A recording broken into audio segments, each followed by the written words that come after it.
That's exactly what it looked like. And they're watching the movie. They're watching the movie. So you have to do the reverse cowgirl so that you can see the movie. You don't want to miss anything. Welcome to SinCast, presented by Cinemasins.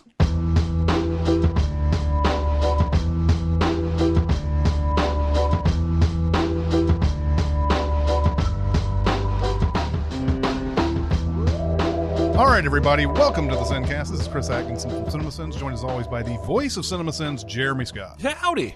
And howdy. And from Music Video Sins, Barrett Share. Hello, buckaroo.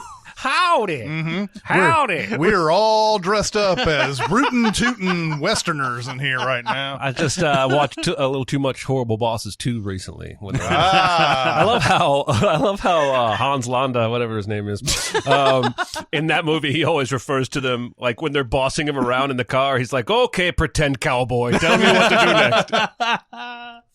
Oh, Jesus Christ. You guys are probably gonna rant about something.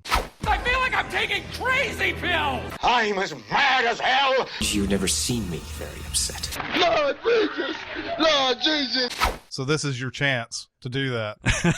I can start off with a non-movie related rant. Okay. If you don't mind. We almost never do those. Right.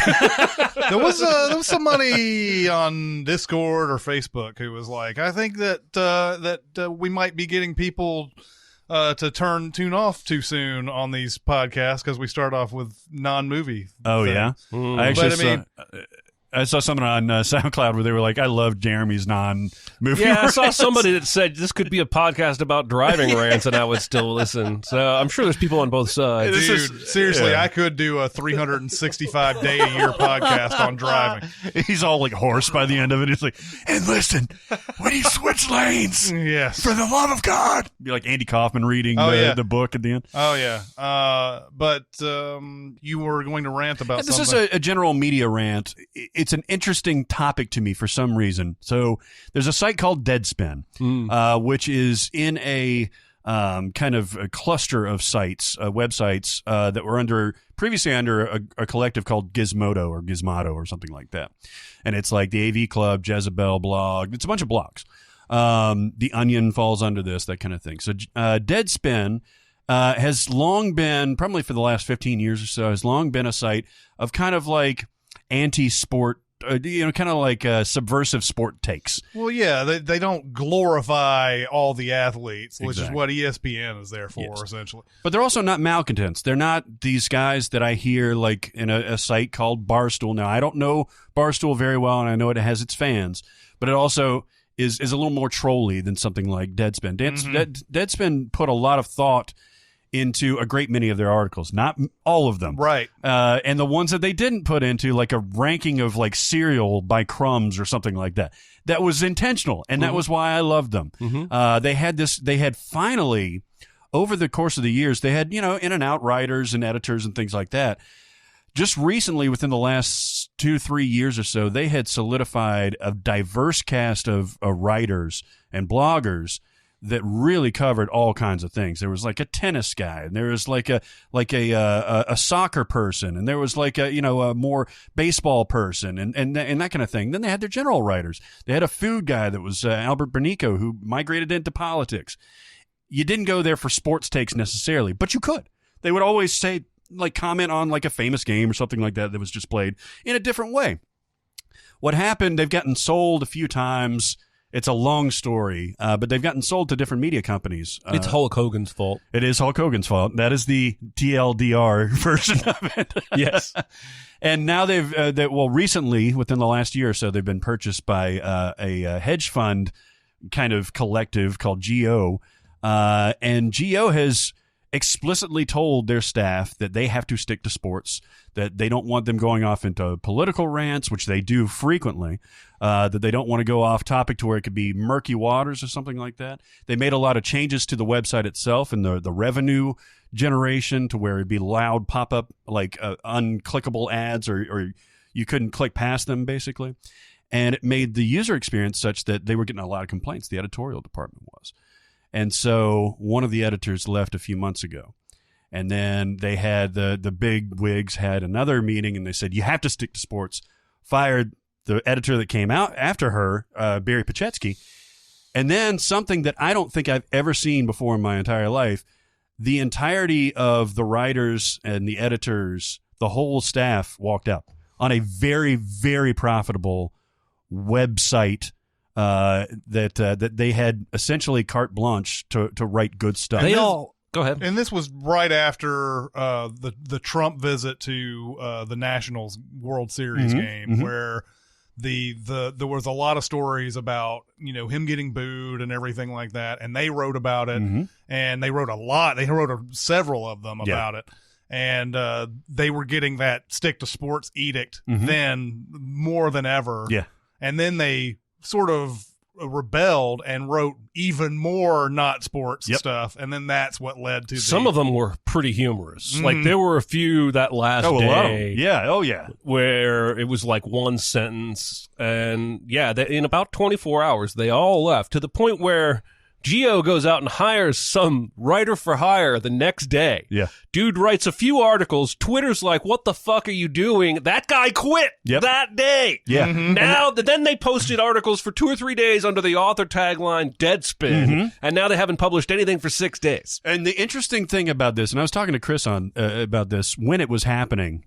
was the site is still nominally active, meaning that if they decided to turn the lights back on and start anybody submitting content, you, me, they could ostensibly revive the site, but they haven't done that. And I'm wondering if they do that eventually, if they just staff it with, it's pejorative to say scabs because writers need to write. It's just a bad situation to write here. But if they staff it with lesser writers, is anybody going to notice? Would the site be as profitable, as successful as it was with what I considered to be a top-notch crew of bloggers and writers? No, I mean, it's like anything. Well, first of all, they've disabled comments from what I can tell as well. Yeah. Which is hugely detrimental to building any kind of sense of community. Probably they disabled comments because the community that liked to comment was giving them shit.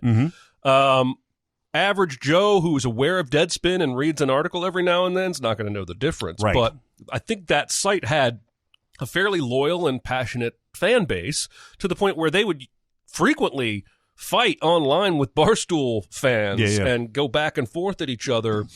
And I think that site is done. I don't think you could bring it back to anything other than just bad writing and a bunch of clickbaity headlines. They have a window, right? They have to start soon. Yeah. Oh yeah. Or else then people have just moved on because that's just the way that kind of stuff works.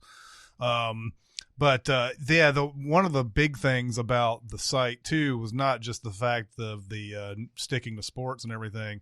This new dude who came in said, let's put these autoplay ads on everything. Let's take something that's profitable and try to make it even more profitable. Yeah. And so I started seeing towards the end there, whole articles written, and they would be about a certain topic. And then the comments would be straight up, stop these autoplay ads. Nobody would say anything about the article at all. And that was a big thing because that's annoying as fuck. Yeah. Especially if you read the site on a PC or like a tablet or something like that, not your phone. Like I said, the phone kind of filters out a little bit of that. But those autoplay ads are just absolutely annoying. And they would have surveys that would pop up too that you couldn't get rid of unless you actually answered it.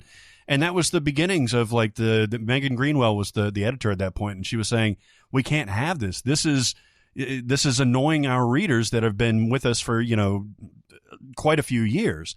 And this guy Spanfeller, who came from Forbes and other online things, which he did do stuff like that, and it was more profitable. But it's also stuff like Forbes. It's not like it's stuff like Wall Street Journal and stuff like that. Where it basically you're going to go there regardless. With Deadspin, they have a certain way of looking at things, and they're not gonna change, and they're not going to not speak up if something changes for the worse, for sure. I'll wrap it up. But the only other time that I've seen this is when a site called Grantland was on. That was launched by Bill Simmons with the full backing of ESPN. And Grantland was about sports nominally as well, but it had everything about pop culture. It had a movie critic, Wesley Morris, who's genius, and Steve Hyden, who's an amazing rock music critic. And they shuttered themselves, or ESPN shuttered them, and took away their funding. It wasn't like a big mass walkout. They literally just shut the site, killed the site. Bill Simmons goes on to do The Ringer, which is like a shadow type of thing. Like it just doesn't have the same content as Grantland, and I think it's because of the quality of the writing. So it's a shame to me that something is culturally rich and diverse and funny and informative as something like that just poof. Just because of some money grubbing mismanagement. Well, and this is, I think it's a bigger deal than that, because Dan Le Batard had the same kind of thing happen with ESPN because he was critical of ABC and some of their coverage of Trump and not calling out what he perceived to be lies Trump was telling. And racism. then ESPN took him off the air for a day and told him to stick to sports. So, and I think this is a direct symptom of so much corporate synergy that it really only takes one high-ranking Disney official to be a Republican or what have you, and then all of these other outlets that are owned by Disney, it filters down, well, stick to sports, stick to movies, stick to... I think it's a bigger issue than just Deadspin or even just Dan Le Batard. I think we're in this era now where corporations are trying to shape public conversations or you're fired. Yep. And I've never been happier to be my own boss. That's true. That's true. Yeah, it's such a fascinating story to me, and to see an entity like that I don't have a whole lot of loyalty to certain websites, honestly, besides Cinemasins.com. But like that's something where I knew I could get quality content, and to see it gone for such pettiness, honestly, is just a huge disappointment. And I'm wondering if it's going to spread out to different outlets. Yeah, that's my rant. God damn it! Well, I'd say I would go to Deadspin all the time just to sort of be my time waster, and they didn't come out with like rapid content or anything. It wasn't like you'd get you'd read an article and another one would just be sitting there waiting. Sometimes there would be a whole day worth of like events and you wouldn't see articles, and then it would be like later on they'd write them. But which I appreciate. It's not like the super hot take of like well, sometimes they would do that. Yeah, sometimes. But typically when you'd go to see like the end of a game that was controversial or something like that, it would take half a day or something like that, because it would be a more, depending on the writer, it'd be a more like nuanced decision or a more hilarious way of presenting it. Like everybody else, SI is going to do it, ESPN is going to do it, all that stuff, AP, but this is going to be something different. And I dug it. Yep.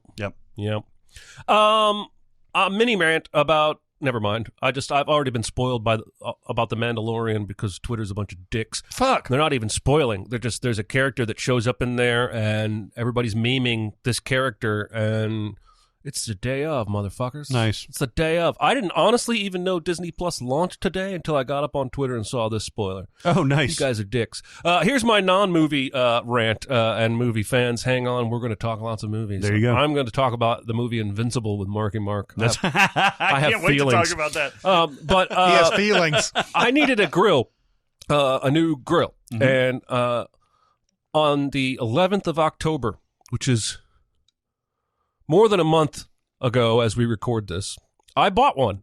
Now, I did a lot of research. I like to do research. I bought the very best grill that I wanted for my needs. I ended up buying it on Lowe's website. It's something I've never done before, but I'm assuming, hey, this will be pretty simple. I see Lowe's trucks on the road all the time. Buy the grill. And then an hour later, I'm looking at my email receipt because I do this. I go back and look to make sure what I bought was what I wanted to buy. Right. And no, I bought the wrong kind. I bought a liquid propane grill. Oh. I don't even know what the difference is between liquid propane and gas propane. Yeah. I really don't. But I went back in and there was no way for me to cancel the order because I checked out as a guest. I didn't want to log in for a Lowe's account. So first things first, I buy the correct grill. I have now bought 2 grills. I spend about an hour that night trying to cancel that first order, no luck. I go to Lowe's Twitter account. I DM them my order number. I'm trying to cancel this. Help. Nothing. The next day, I'm like, all right, I pull up this email and I see a phone number. I'm like, I'm going to call this phone number. I call this phone number. Lovely lady comes on. I explain, hey, I bought 2 grills. Need to cancel one of them. She was awesome. I got an email while I was on the phone with her of my canceled order. Nice. The next day, I heard back from the Lowe's Twitter account. Hey, can I help? No, you're useless. I already solved this problem. So then, for the most part, I think everything's honky-dory. And then a week ago, I get a phone call at lunch with my wife. Actually, my wife got the phone call. And they said it was some woman from the shipping company that Lowe's has hired, a middleman, of course. That's what you do. And hey, they're going to deliver your grill in 2 days. And my wife was like, well, we paid for somebody to put it all together. And she was like, no, I don't see that on this order. All we're going to do is get it to your front door. Fuck. So I go back and look, and in addition to the first grill being canceled, so had my purchase of expert installation. So I will be installing this thing myself. But first of all, I have to get it. So 2 days after that phone call, I get a call from a guy in a truck. And he's like, Jeremy? I'm like, yeah. He's like, I'm delivering a package for you. I'm like, all right, do you need me to sign for it? He's like, I'm going to need somebody to sign for it. I was like, all right, well, we're 5 minutes from home. We'll come home right now and sign for it. He's like, okay. So we get home and he's not there. And I'm like, well, maybe he called. He was Sling Blade. It was delivered. Yes. Shortly before he was at our house, and he just made it sound like he was already at our house. So we sit there for 20 minutes waiting for this guy to show up. He calls me again. Jeremy?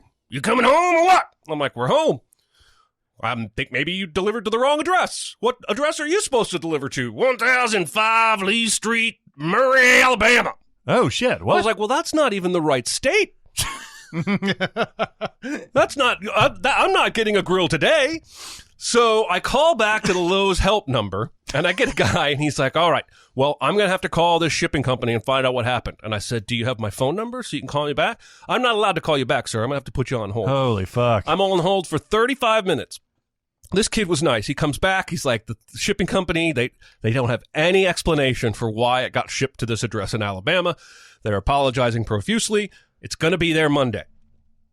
And I'm like, all right. So Monday being yesterday, I get a call from a different Sling Blade driver. Jeremy, I got a delivery for him. I'm like, we're here. We're home. Bring it on up. It's like, all right. So then I happen to have an office that looks out over the road in front. And I see a truck go by slowly. And I'm like, that's got to be my guy. And he just missed the address or something.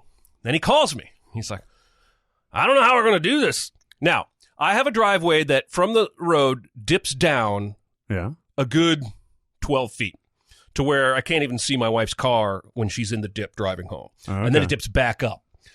And I've had several delivery trucks, some back in, some come in forward. None of them have a problem with it. But I'm thinking this is the deal. He sees the dip in my driveway, and I said, do you not think you can bring it up the drive? I can't drive this truck on private property. That's a liability. Fucking fuck. And I'm like, how do you deliver to my door if you don't ever drive on anybody's driveway?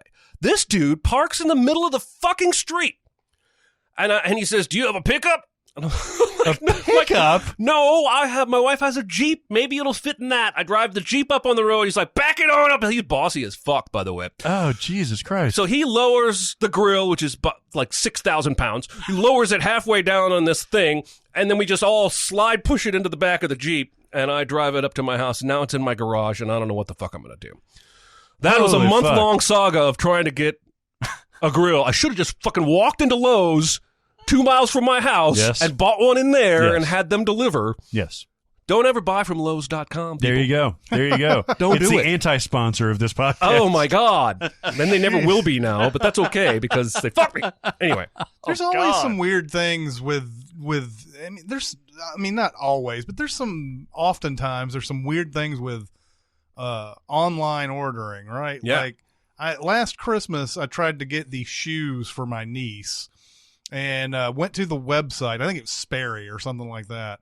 Went to the website and ordered these particular shoes, and I thought they were the right ones because I had verified and all that stuff. And then I got the email saying this is what I was getting, and I was like, oh, it's probably not the ones. And I even texted my niece. I was like, is this the kind? It's like, well, it's actually this other one. I was like, okay, well then shouldn't be too hard to just get on the site and say cancel that order and make another one. And it was hard to cancel that and make another one. I went on there and it said you can. I'm trying to remember what it was because it had only been like an hour or two after normally that would be nothing. And apparently once whoever, UPS or somebody gets it, like there's no way of possibly like finding it or whatever. I don't know what it is, but like the order is done at that point. And like there is like, yes, I can cancel it and get a refund, but there's a whole bunch of I ended up having to call them and all that. It's like in this day and age, if I wanted to cancel something, why isn't it just like, yes, I'd like to cancel that. And then the UPS guy comes up and clicks the thing on the barcode and it says, don't deliver this. They've canceled it, and then send it back to the thing. Yeah. Why is that hard? I don't know. Yeah. It's getting to the point where doing what you just said, like going to the store, picking it out and taking it back is the most reasonable thing to do. You know? I mean, that's just after like 5-6 years in of being an Amazon Prime member. Now, granted, if I'd have bought this grill on Amazon, I probably would have been fine because I almost never have any issues with Amazon deliveries, but I'm just so used to website click, cart, buy, deliver, deliver. Don't take it to Alabama. And then when you bring it to me, like what kind of delivery company doesn't let their drivers drive the trucks onto a driveway to deliver something? That is the worst part right there. Does he literally, everything he delivers, he stops in the street? My guess is that he has misinterpreted badly a rule. On that, and he is following it. No one has told him any otherwise. It might be good actually to call his boss, to pay it forward and just say, this is what happened, and then the next time that doesn't happen. I had never heard of anything like that in my life, and I thought, man, if I didn't have a Jeep, that grill would be sitting at the end of my driveway, and this morning would be covered with snow. Yeah, because true. I don't have a dolly. There's no way for me to get it. Yeah. Up to my house. Yeah, because that's clearly everything you did is way above and beyond, by the way. I feel like that's an even bigger liability than driving on someone's private property. Yeah, fuck yeah. Because the idea that you have to go over there and strain and do physical work and all that to get your delivery is way more problematic. Yeah, not to mention the leaving your truck on the road where people could easily run. It's a kind of a curvy road. Yep. I was a little concerned there was going to be an accident. That's more of a liability than what? You run over my cat? What are you worried about if you drive onto my driveway? Yeah. The UPS guy does it every day. Yes. Like you're a guy who's like fake living there, and the real owner is just like, better not find out you ordered a fucking grill while I was gone. Oh shit. Well, at least you have it now. Yeah, at least yeah. So I'll help you put it together. I have to put it together. Well, so I was going to see if I could bribe you guys to come help me put it together, and then we'd make steaks. I'm down. Yeah. I have put together many grills. I put together one, the previous one I had, and it nearly killed me. That's why I was willing to pay $100 for expert installation. We'll get it done. I put mine together. I got mine in Chicago, and the day I got it, it started like a blizzard that day. And God damn it, I had we went to like a sausage shop, and I got some bratwurst fresh. I was going to cook those fucking bratwurst. Yeah. So I put that motherfucker together in a blizzard. I'll bet you did. I don't blame you. No, that delicious. That sounds like a good day, though. Sounds like you just go out, build a grill, have the excitement of like we've done something and accomplished something, and order and just get some steaks. I think I've decided sausage is my favorite meat. Yeah. I think I've decided. It's complex. Good sausage is more than one kind of meat. That's true. A hamburger is awesome. Mm-hmm. I love steak. Beef is great. Beef has always been my number one. Mm-hmm. But sausage is complex. Yeah, it's got stuff in there. It's got layers of flavor. Mm-hmm. I like sausage. Mm-hmm. You're going to be the cold open? Yes. To summarize, Jeremy really loves sausage. I don't have a rant, so let's go on to the recommends and warns. Woo! Totes amazeballs. They're great. It won the Academy Award. Oh, for what? For best movie ever made. Let's do it, baby. Oh, what do you want first? I'll give you one. What do you want? Rant or recommend? Warn or recommend? I got one of each. I want to warn. All right. So today we're going to be talking about the career of Elizabeth Banks, much like last episode we did Stephen King. Mm-hmm.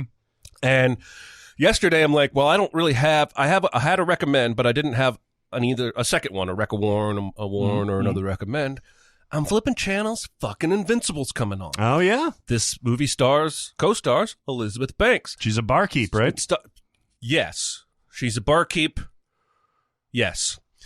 This is Marky Mark, Greg Kinnear, and it's the story of Vince Papale. Yes. A guy in the blah, blah, blah, blah, 70s, something, who went to an open tryout and made the team for the Eagles and became a hometown hero for all the fans because they got to see themselves in him on the field.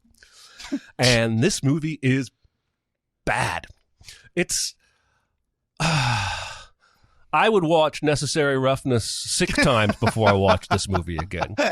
Now, this movie opens with...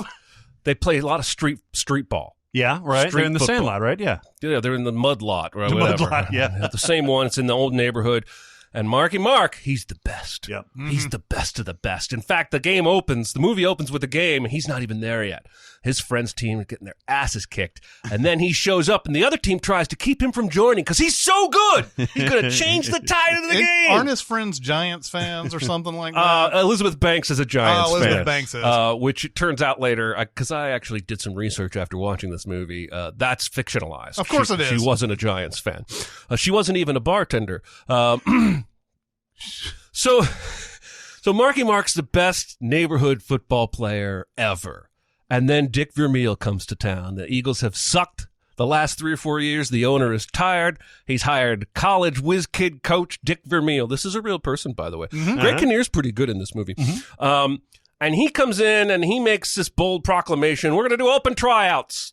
Maybe there's somebody living in Philadelphia who's better than all these professionals, which is ludicrous. Yes. Marky Mark goes. He's the only guy who gets invited to camp. Now, how much do you think the guys on the team respect Marky Mark at training camp? It's not a Rudy situation. Well, I guess it is kind of a Rudy situation. It's the reverse of a Rudy. They keep calling him Pops. Yeah. Because he's 30. He's 30. He's 30 years old, and they call him Pops. And, of course, he goes out there, and he's tiny. And his big thing is speed, but the pads are weighing him down, man. He can't run very fast with these pads. He goes and puts on quarterback pads, which are lighter. And they're like, you won't last a day in those. It's never brought up again, by the way. He just wears quarterback pads for the rest of the movie and is faster. He's faster. And there's like this weird reverse racism thing where like the 2 wide receivers on the team who are black call him Pops and discriminate against him and don't want him to make the team. But then he once he changes those pads, he's as fast as they are, and they have to start respecting him. Yeah. Oh, God. This movie is like my niece could have made this movie. It is so paint by numbers. And I looked it up. Now, Wikipedia doesn't necessarily agree with VincePapale.com. And I'm not sure which one's more likely to be biased, to be honest. You're right. Wikipedia says not only did he play minor league football, Vince Papale, he played and was good for several years. Didn't play in college, but played in these, like, I guess there were teams that went city to city, and it was like kind of like half organized, half not. Wikipedia says Dick Vermeil specifically invited this dude to try out. Oh. And VincePapale.com says, don't believe everything Wikipedia says. I'm like, why don't you just change what Wikipedia says? Anyway, so I'm not sure it's completely lining up with the kosherness of the whatnot. But then, of course, he makes he's on special teams. Somebody hits a guy, ball pops out. Marky Mark gets to run into the touchdown. Like Calvin Johnson or what have you. And everybody, he can see his friends in the stands. Yeah. Right. It was a slog, man. Elizabeth Banks was charming enough. Yeah, I remember watching this movie, and I remember kind of liking it, but it's also very, very Disneyfied. Yeah. Oh, yeah. It's like any, auspice of like toughness to these neighborhoods and stuff like that. We're all softened down to just like, it's a Rudy story, essentially. Like, he's going to get the touchdown. He's got a piece of paper he keeps in his locker. He hides it under towels. It's a motivational note. And he wrote it himself, and it says something along the lines of, you're a failure, you'll always be a failure, and you'll never amount to anything. And he reads it, and the fact there's this weird cut, I almost made a note of it, where they're like in the bar. His buddy owns a bar, so they're always hanging out in this bar, and that's how Elizabeth Banks comes in. She's a cousin. She starts bartending. Marky Mark's girlfriend from the beginning of the movie gets mad that he plays too much football and leaves. And anyway, there's a scene in the bar where they're talking, and then it cuts to Marky Mark in the locker room at training camp reading that note, and he folds it back up, and then it cuts back to the bar, and it's a different day, and I'm like, you just cut to 30 seconds of training camp just to show me him reading that. You didn't even show me any on the field action that day. Wow. You just cut. It was really, really weird. By the way, Vermeil was the coach of the Rams when they won the Super Bowl against the Titans. Yes, he was. The what did they call them? The greatest show on turf? Yeah. Mm-hmm. Yeah. Yep. And he cried. This movie, I don't remember anything about this movie, but this will always be the movie that I saw two people fucking in one night. Girl reverse cowgirling a guy. I could say, yeah. Barrett is doing a weird faux bounce thing. That's exactly what it looked like. Hey, they're watching the movie. They're watching the movie. You have to do the reverse cowgirl so that you can see the movie. You don't want to miss anything. She wants to look at Marky Mark. She doesn't want to look at her boyfriend. No. You want to? Yeah, I mean, she's probably fantasizing about Marky Mark while she's doing it. I did this thing when I was in movie theaters where I would peep on people. No, I would do this thing in movie theaters when I would be the projectionist, where I would start a movie and to save lamp hours and everything like that. Oh, yes. I would open up a window and see if there was anybody in there. Sometimes you'd see tickets sold for a movie, but they wouldn't be in that movie. So like there was 2 tickets sold for Invincible. And I looked down and didn't see anybody in there. Now you have to open up the window to make sure they're not in that very back row. Right. So that's what I did. And this had this opens out into the auditorium kind of window or whatever. And I poked my head in, looked down, didn't see anybody, then looked to the right, saw the reverse cowgirl, and then closed it back. Did they see you? Like, did they turn or anything like that? I don't think they did. It's amazing. Sometimes you can open up that window and yell, and people don't even know that you're there. Oh, because of the. It's either because they don't think there's anybody that would be from projections saying something, or I don't know. But yeah, that's what that movie is to me. I don't remember any. I saw the movie, but I don't remember anything about it other than the basic bare bones part of that story. Yeah. Oh, I remember the bare bones. Yeah, the bare bones. Yeah. That's right. Good for them. I've certainly never done anything like that. You've never had sex at a theater? That was like reverse psychology. Oh, okay. Gotcha. I was thinking that doesn't sound right. I've done that exact thing, only not during business hours. Do you have a? You've been the guy in the booth. Do you have a recommend, a Warren? Well, Chris? let's go, Chris. Okay, so yeah, I have a recommend of a movie that someone on Facebook alerted me to. It's called Walking Papers. It's a short. It's about 23 minutes, somewhere around there. About a man who is working a security job at a bank and is getting fired for someone who's younger and is cheaper and all that. Now, when I first started watching this, I was like, okay, this is just a simple, old Texas town type of movie about a guy losing his job and what's going to happen when he loses his job and everything. Because it starts off, he's talking to his wife, and this is his last day, and everything, and he goes to the bank, and he meets his replacement, and then you see another guy in the bank who has always been getting loans from this bank, and he's for his farm, but he's not getting one today because the new management is like, fuck you and all that. And I struggle slightly to tell you what happens next. Because this movie is very like, you want to go in not knowing much about it. Oh, okay. I'm just saying, just this build up at the first, you're like, okay, I kind of know what this movie is, but then you don't know what this movie is. And it's very like well put together, and everything. And I would recommend going to see Walking Papers. It's on Amazon Prime. Oh, really? Amazon Prime. A guy named Michael Willibanks directed it. And apparently he was inspired by Hell or High Water and Really? stuff like that. And so like, yeah, you start watching this. Like I said, I started watching this and going, okay, this is a simple story. It's just about this dude. It's 20 something minutes. How much could really happen? Fuck, a lot happens. Really? All right. Yeah. All right. So I'm intrigued. yeah. I mean, you don't have. This is not much time out of the day to watch a movie like this. So It's called Walking Papers. I had to fill out nearly the entire title because this is I think this is a self-published Oh, yeah? thing.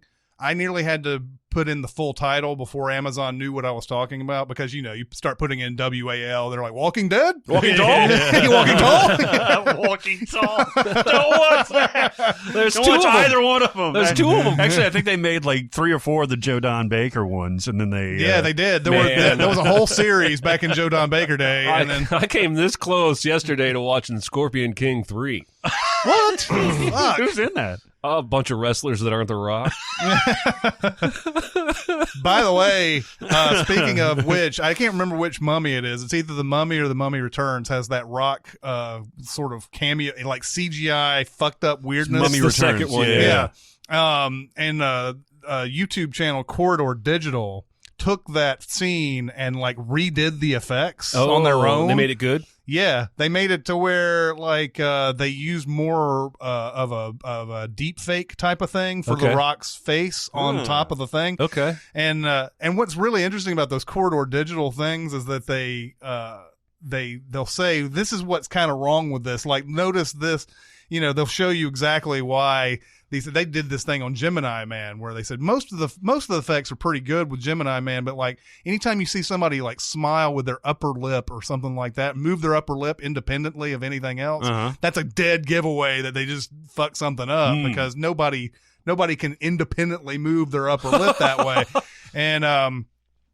So like, but they'll point it out and they're like, okay, well, this is what we're going to do. They've done becomes like a Corridor Digital recommend after I'm talking about this guy's movie. But watch a Corridor Digital video. They did an R-rated Home Alone where they took took all the stuff that happens in that movie and then put all these like elaborate deaths instead. Like it's the actual film. But they turned Daniel Stern and Joe Pesci into like corpses essentially throughout the whole thing. I had a beer with those guys once. Oh yeah, was that down in Florida? Yeah, that was the same time I peed next to Rhett and Link. It was the same party. But yeah, I will. Despite all that Corridor Digital stuff, I will say once again, the movie's called Walking Papers, so find it on Amazon. Totally, man. I'm there. Yeah. I've got one that's on Netflix. Ooh. And this is right up your alley. I think it's both of your alleys. But Jeremy, I think you would really dig this. Hit me. It's called Echo in the Canyons. Echo and the Bunnymen. Yes. Echo in the Canyon, actually, singular. It's a documentary about Laurel Canyon. Are you guys familiar with Laurel Canyon? I've heard of Laurel Canyon many times, but I don't know if I've ever been there or I know where it's situated. Isn't that the one with Christian Bale and Kate Beckinsale and No. Laurel Canyon? Oh, the there's- actual movie? the movie. Yeah. No, this is a documentary about Laurel Canyon, which was like the most fertile musical ground starting in the 60s for rock and roll music ever. So it's up in the like kind of adjacent to the Hollywood Hills, right up from Sunset Boulevard. So you've been right next to Laurel Canyon. Mm-hmm. And so it's like this beautiful oasis that's away from the city, but you're right next to the city. So like all the, Whiskey Kitchen, Troubadour and all that stuff, all down there to actually play, but all the musicians were up here. And the amount of talent that lived in Laurel Canyon in the 60s is amazing. It's the Byrds, it's Jackson Browne, it's Buffalo Springfield, it's the Mamas and the Papas, it's the Beach Boys. All these guys, Crosby, Stills, Nash and Young, which came out of the Byrds. Echo and the Bunnymen. Echo and the Yeah, Bunnymen. Echo and the Bunnymen. And so this guy, Jacob Dylan, who is the lead singer of a band called the Wallflowers. He's Lou Holtz's son. He's Lou Holtz's son. There's a I peed next to him in the bathroom. There's a funny moment in this. So Jacob Dylan is basically rediscovering all this music, interviewing all the players and all that stuff, and then recreating it with contemporaries. Oh. So it's very interesting. I'll go into that in a second. But there is a funny story. David Crosby of Crosby, Stills, Nash and Young has always been a character. And so Jacob Dylan is interviewing Crosby, and he was talking about the Byrds in the early days and stuff like that. And he was like, everything was going along pretty well, but then Dylan came. And there's this pregnant pause, and Jacob's like, You're going to have to be more specific. This is an absolute recommend. The whole thing about the Birds and Buffalo Springfield, Mamas and the Papas, and all this stuff like getting going is great. Then they get to Brian Wilson. Oh, by the way, Tom Petty is in this too. Oh, neat. Interviewed very extensively before his death, while they were filming, I think. But they talk about Brian Wilson, I swear to God, without irony, in the same esteem as Mozart and Bach, where they're saying that this guy sees music in a different way than anyone that we've ever met. And these are legends, hung around legends all their lives. And the way that they talk about Brian Wilson of the Beach Boys is just otherworldly. It was like he can do stuff that we only wish that we could do. And they would play like, all the stuff from Pet Sounds and like Good Vibrations and a later thing. And then they would interview Brian Wilson himself. Some of the most compelling moments of documentaries that I've seen in forever.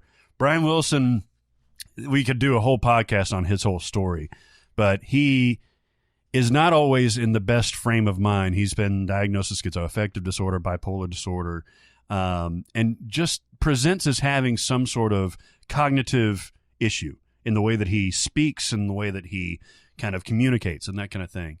But then you sit him down at a piano and like he'll recall all these stuffs like, what key was that song in? Well, that was E flat or something like that.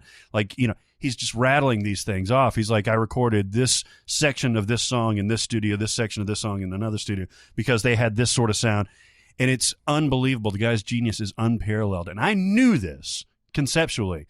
But hearing those greats, Tom Petty, Eric Clapton, David Crosby, Stephen Stills, all these guys just like, fawning over this dude, it's pretty amazing. And then, so the kind of tip of the iceberg here is that they do recreate some of these things in a show. And so Jacob Dylan is a talented performer and everything. Very much kind of has the affect of his dad. But then he's like Cat Power Shan Marshall is on there. Beck plays with him. Fiona Apple plays with him. Like there's just a ridiculous Nora Jones is in there. Like there's just like this ridiculous amount of talent that are recreating these amazing songs. Huge recommend. Whatever happened to the Wallflowers? Because that first album was a huge hit. This is, they toured a lot. They released they're Bringing Down the Horse was the first one. They released another album about 2 or 3 years after that, toured relentlessly. I think have still released a few albums, but just hasn't gone anywhere. Man, their cover in that Zoolander of I Started a Joke. That's one of the best songs ever. I'm not even joking. I can listen to that thing beginning to end. They've got the, was it on the Godzilla soundtrack? The Heroes? The David Bowie cover? That's a great cover. It is. And I told you that my recent discovery that 6th Avenue Heartache was Adam Duritz was singing backup on that. Right? That's right. They were in that my used head. to be my friend James and I's karaoke jam. That may be one of the most perfect songs ever written. We used to duet that shit. It's a very don't bore us, get to the chorus type of thing. You know what I mean? You were there that night when we were at Broadway Brew House and Jacob Dylan was throwing darts with us, right? Yes, I remember was. you saying Yes, that. I was. Yeah. He's a tiny fellow. He's short. He's tiny as hell, man. In Yeah. fact, when I went looking up Vince Papale after I watched Invincible, it's laughable that Marky Mark tried to play him because Marky Mark is a tiny little fellow. And this dude, now granted, I guess he did catch flack for not being big enough to play football, but in the real footage I saw on YouTube, he looked like fucking Joe Namath, man. He's a big dude relative to the rest of the population. Relative to Mark Wahlberg, yes. Yeah, no, this is so much fun. Man, that sounds awesome. So it's called Echo in the Canyon. Echo in the Canyon. Netflix. It is like a big old the part that because you love Pet Sounds, right? Mm-hmm. I got the vinyl down. God, I mean the part where they really amp up the Beach Boys talk. It's so funny because Crosby said the same thing. He was like, "Man, these guys all dress the same, and they had the same haircut, and we thought they were a bunch of dorks." And then we met Brian, and then he fucking schooled us all on how to write a song. And it was like, it's the most amazing shit I've ever heard. I like Pet Sounds, the album, and just the noises my pets make. Yeah. Meows and I barks. can't remember. There was something about these bands that I had run across a year or so ago, and I can't remember in what context it was. Because when you said Laurel Canyon, I was like, yeah, I've heard of this mythical canyon many times. Yeah. I don't know if it's if it's the one where Charlie Manson was, or if it was like, the Charlie Manson was in some sort of like canyon. There's too. a lot of canyons out there. Yeah, that's interesting. But, I don't remember where exactly he was adjacent to all this stuff. But I remember I saw Laurel Canyon, and I was looking it up, and I saw all these bands and everything, and I don't remember what it was for though. But it is anyway, crazy. I got to see that. Yeah, it's awesome. I'm going to recommend an older movie that I've talked about briefly before, but I saw in its entirety 2 days ago, and that's a Bruce Willis joint called Bandits. Oh, yeah. Have you ever seen this? I have never seen this. Have you ever seen this? Salma Hayek? No. Oh. It's Kate Blanchett? Kate Blanchett, and it's Billy Bob Thornton, and I have Bruce seen Willis. this. I don't remember anything about it, but I have seen this movie. It inexplicably, it's not perfect, but it is fun, quirky, and watchable as hell. Huh. It's basically trying to be 3 movies in one: Prisoners on the Run, bank robbery movie, and love triangle. Okay. It largely succeeds. It opens with Bruce Willis and Billy Bob. They're friends.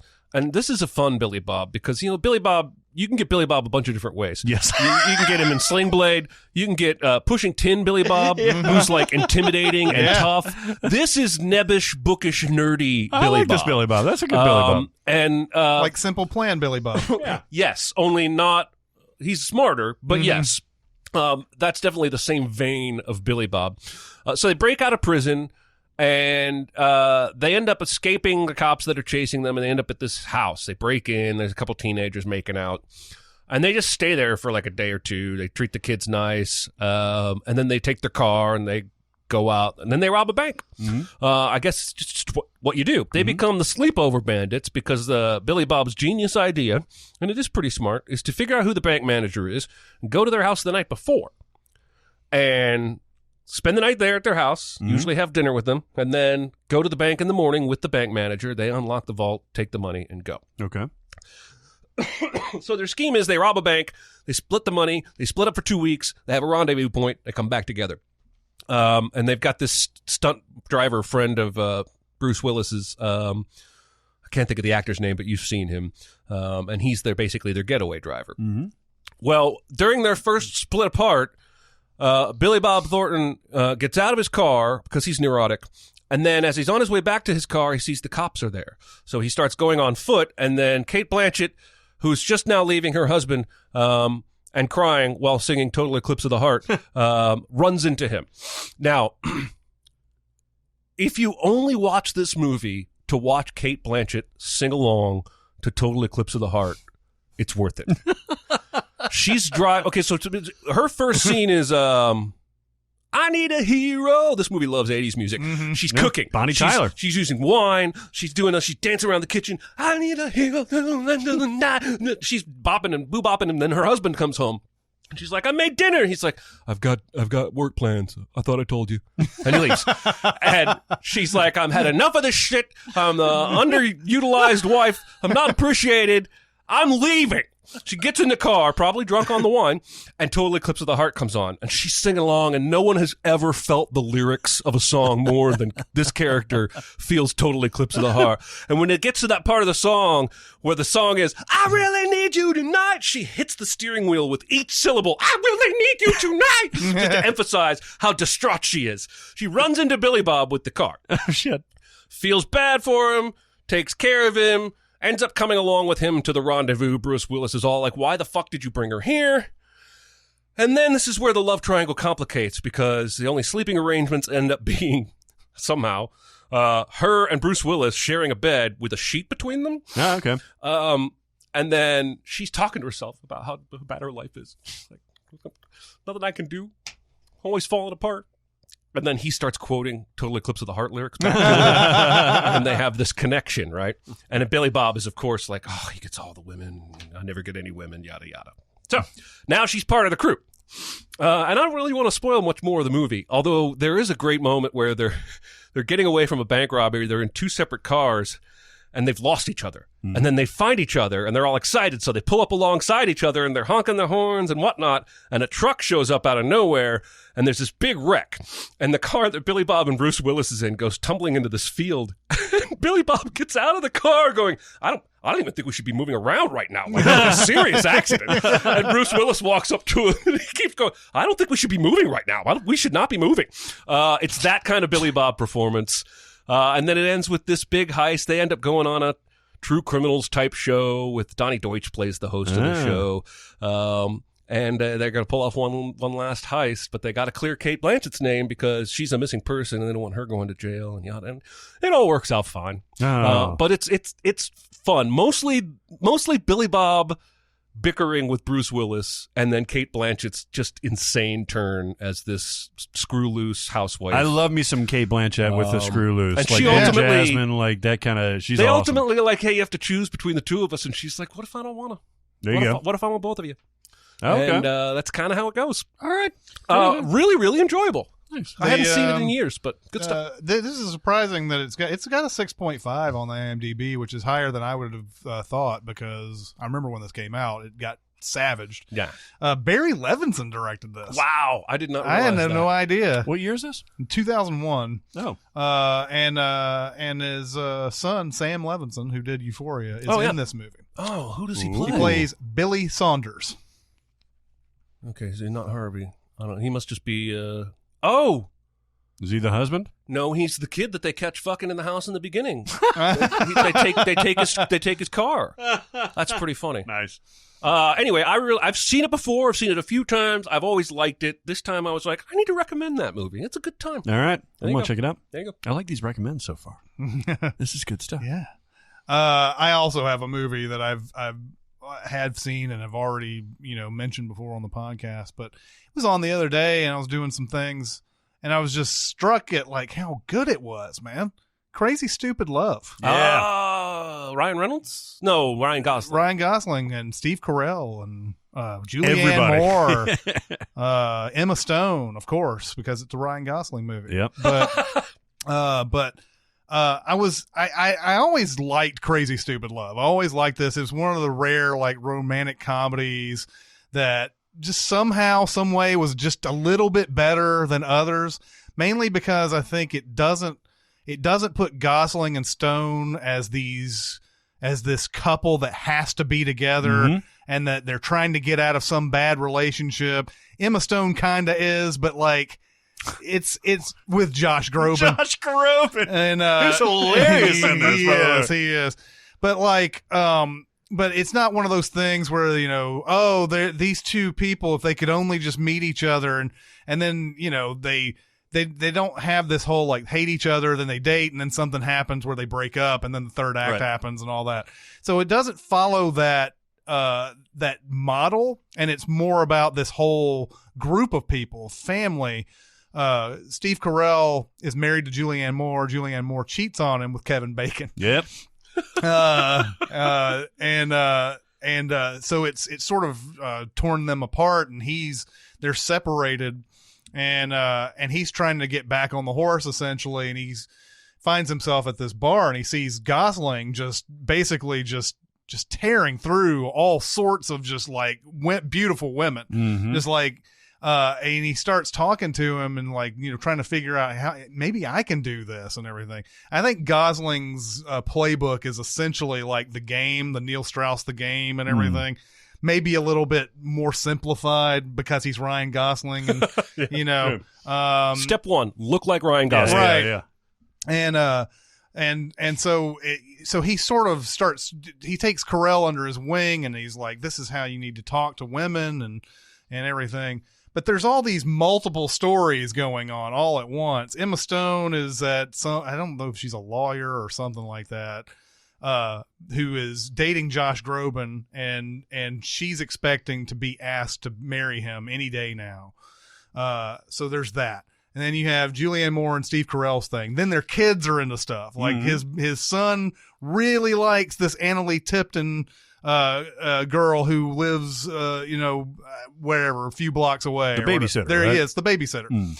and really likes her and wants to date her, and always doing some like awful like public things to try to get her to like him and everything, professing his love in front of everybody and embarrassing her. And then Anna Lee Tipton is really in love with Steve Carell and like has gotten to the point where she's taken nude pictures of herself and wants to send them to him and everything. So like there's just all these different things going on, and Carell and it's great seeing Carell trying to get back with Julianne Moore. Well, they're not trying to get back. There's no goal like let's get back together. It's just it's beautiful watching these two people who are separated by this one incident that has happened. They obviously want to get back, but they don't know what the method by which to get back to it. And they still talk to each other very, respectfully while this whole thing is going on. Yes, he is upset that she did this, but there's still there's a scene where he's outside. Now, I guess he's kind of stalking her. There are a couple of problematic things about this movie. That's not one. The one that's really problematic is the girl and the nude pictures and everything. But there's a scene where he's outside their old house, and she calls him while he's out there like looking at her, and he didn't expect that. She calls him. She's in the kitchen, and she says, "Oh, I just called because I'm down here in the basement and I don't know how to get this pilot lit and everything." And he's sitting there watching her like in the kitchen, obviously lying about this, but it's a beautiful thing. It's a beautiful lie, just the scene that really made me just go, wow, just really just loving this movie. There's a point Gosling has hit on Emma Stone before. Emma Stone obviously gets a point where she's at her job, and Josh Groban has this big party, and like I have a big announcement and everything, and it's about making her a partner at the firm and not the marriage proposal. So she runs out of that thing, goes straight to the bar where of course Gosling is. And she goes, you wanted to have sex with me before. Do you want to do this tonight? And he's kind of like, okay. She steals him from another girl that he was trying to, and they go back to the house, and Emma Stone obviously isn't like really wanting to do this, but they have this great conversation. It is, yeah. And she's like, I am here to bang the hot guy at the bar. And he goes, do people still say bang? It's like, yeah, people still say I say bang or whatever. And but there's a point where there's like where they're building up to this whole like, relationship between Stone and Gosling, where I don't know, something magical about the way they do that dirty dancing thing. Yep. And she jumps into his arms, and I don't know if there's ever been. This is one of the sexiest, like movie where they're not having sex scenes I've ever seen, because he like brings her down in this slow manner, and she's got this like look on her face, like I finally found the dude that I really like and everything. And they have this it's just a conversation the whole time. I don't want to say much more about Crazy Stupid Love because there are some surprises and everything in this, but if you haven't seen it, it's a movie that just came and went. They play it on HBO all the time. But I would highly recommend this movie because it's just something that just comes out of nowhere. It's one of those that I think is, I was surprised too later. I was expecting this to be like maybe a 6.7, 6.8 on the IMDb. It's a 7.4 on the IMDb. So other people are finding it. Do you remember who directed it? I always get it confused with that Kirsten Dunst movie, Crazy Beautiful. Oh, yeah. I'm not even joking. Like, I always got those two confused. No, Crazy Stupid Love is a whole different genre, basically, because it's so stuff full of different characters and arcs. It's almost Love Actually-ish, but a little bit. Well, that means nothing to me. No, This is a team. Glenn Ficarra and John Requa both directed this. The Glenn Ficarra has some episodes of This Is Us on his resume. Whiskey Tango Foxtrot, which I liked. Okay, I liked it. Focus is another movie he did, and I Love You, Philip Morris, which is a great movie. I like that movie a lot. John Requa was probably going to be on the same movies, but I'm going to check. because usually these teams, they're going to be on the same. Yeah, they're on all the same stuff. So, but yeah, it's just one of those movies. It's got a lot of stuff you're going to be like, oh, come on. Yeah. And and there's a big farcical Frasier-like scene in the, towards the 2/3 of the, in 2/3 of the movie where just you're like, come on. Yeah. But it's still fun. It is. And it's still great. And, I don't think this movie gets enough publicity. So I'm going to tell everybody to watch it. I like it. We're going a little populist for our second one. I rewatched a movie, 2010 movie by James Mangold, directed by him, starring Cameron Diaz and Tom Cruise, called Night and Day. Oh yeah, I remember this. I remember this. I remember not liking this movie. It's not. It's watchable as hell. It's watchable as hell. I just watched it. I'll tell you how much I liked it. It was on not FXM, but it was on one of the movie channels without commercials. But it was also playing right afterwards. So I came into this movie 15 minutes in, and I watched it all the way through, enjoyed it so much that I watched the first 15 minutes of it after it came on again. Mm-hmm. This movie is fun as fuck. It's one of those adventure comedy, screwball love story things that you don't see very often. This is what The Tourist, remember I talked about The Tourist with Angelina Jolie and Johnny Depp? This is what that wanted to be, but it's done much better. What I remember working really well was Tom Cruise, basically, but at least for half the movie or more, Cameron Diaz doesn't know what the fuck is going on. No, yes. And he's just constantly saving her ass and killing fools, but not really ever explaining things to her. No. He's a super agent, so he meets her on the plane and stuff like that, and they talk, and she sees him take out this entire plane and actually land it and crash and stuff like that. And what this movie does several times is they'll get into an impossible situation, and he will drug her or vice versa, and they'll just skip how they got out of that impossible situation. Yeah. It'll be they'll come to for a little bit, and you'll hear a bunch of stuff going on, and you'll see Tom Cruise's face come into Cameron Diaz's field of vision, and he's like, okay, you ready? And they're jumping out of a plane, and then she'll pass out again, and then she'll wake up somewhere else, and it's a crutch, but it's done really well in this movie. There's one single scene in this, because Tom Cruise is a super manic, super competent spy, but he's also hilarious. So when he first meets her and he's got to track her down, she's on a highway and she's steering this car that's out of control. And he's like, I will get to you. So he's jumping on cars. He's jumping over overpasses and stuff like that. Finally gets right next to her on a car and is about to jump onto that car. And he jumps, and there's a semi-truck that just pulls right in there and smacks on the side. It's fucking great, because you don't expect that kind of shit. This movie is full of that kind of thing. It's got a really good cast. Peter Sarsgaard is in it as his partner, his former partner.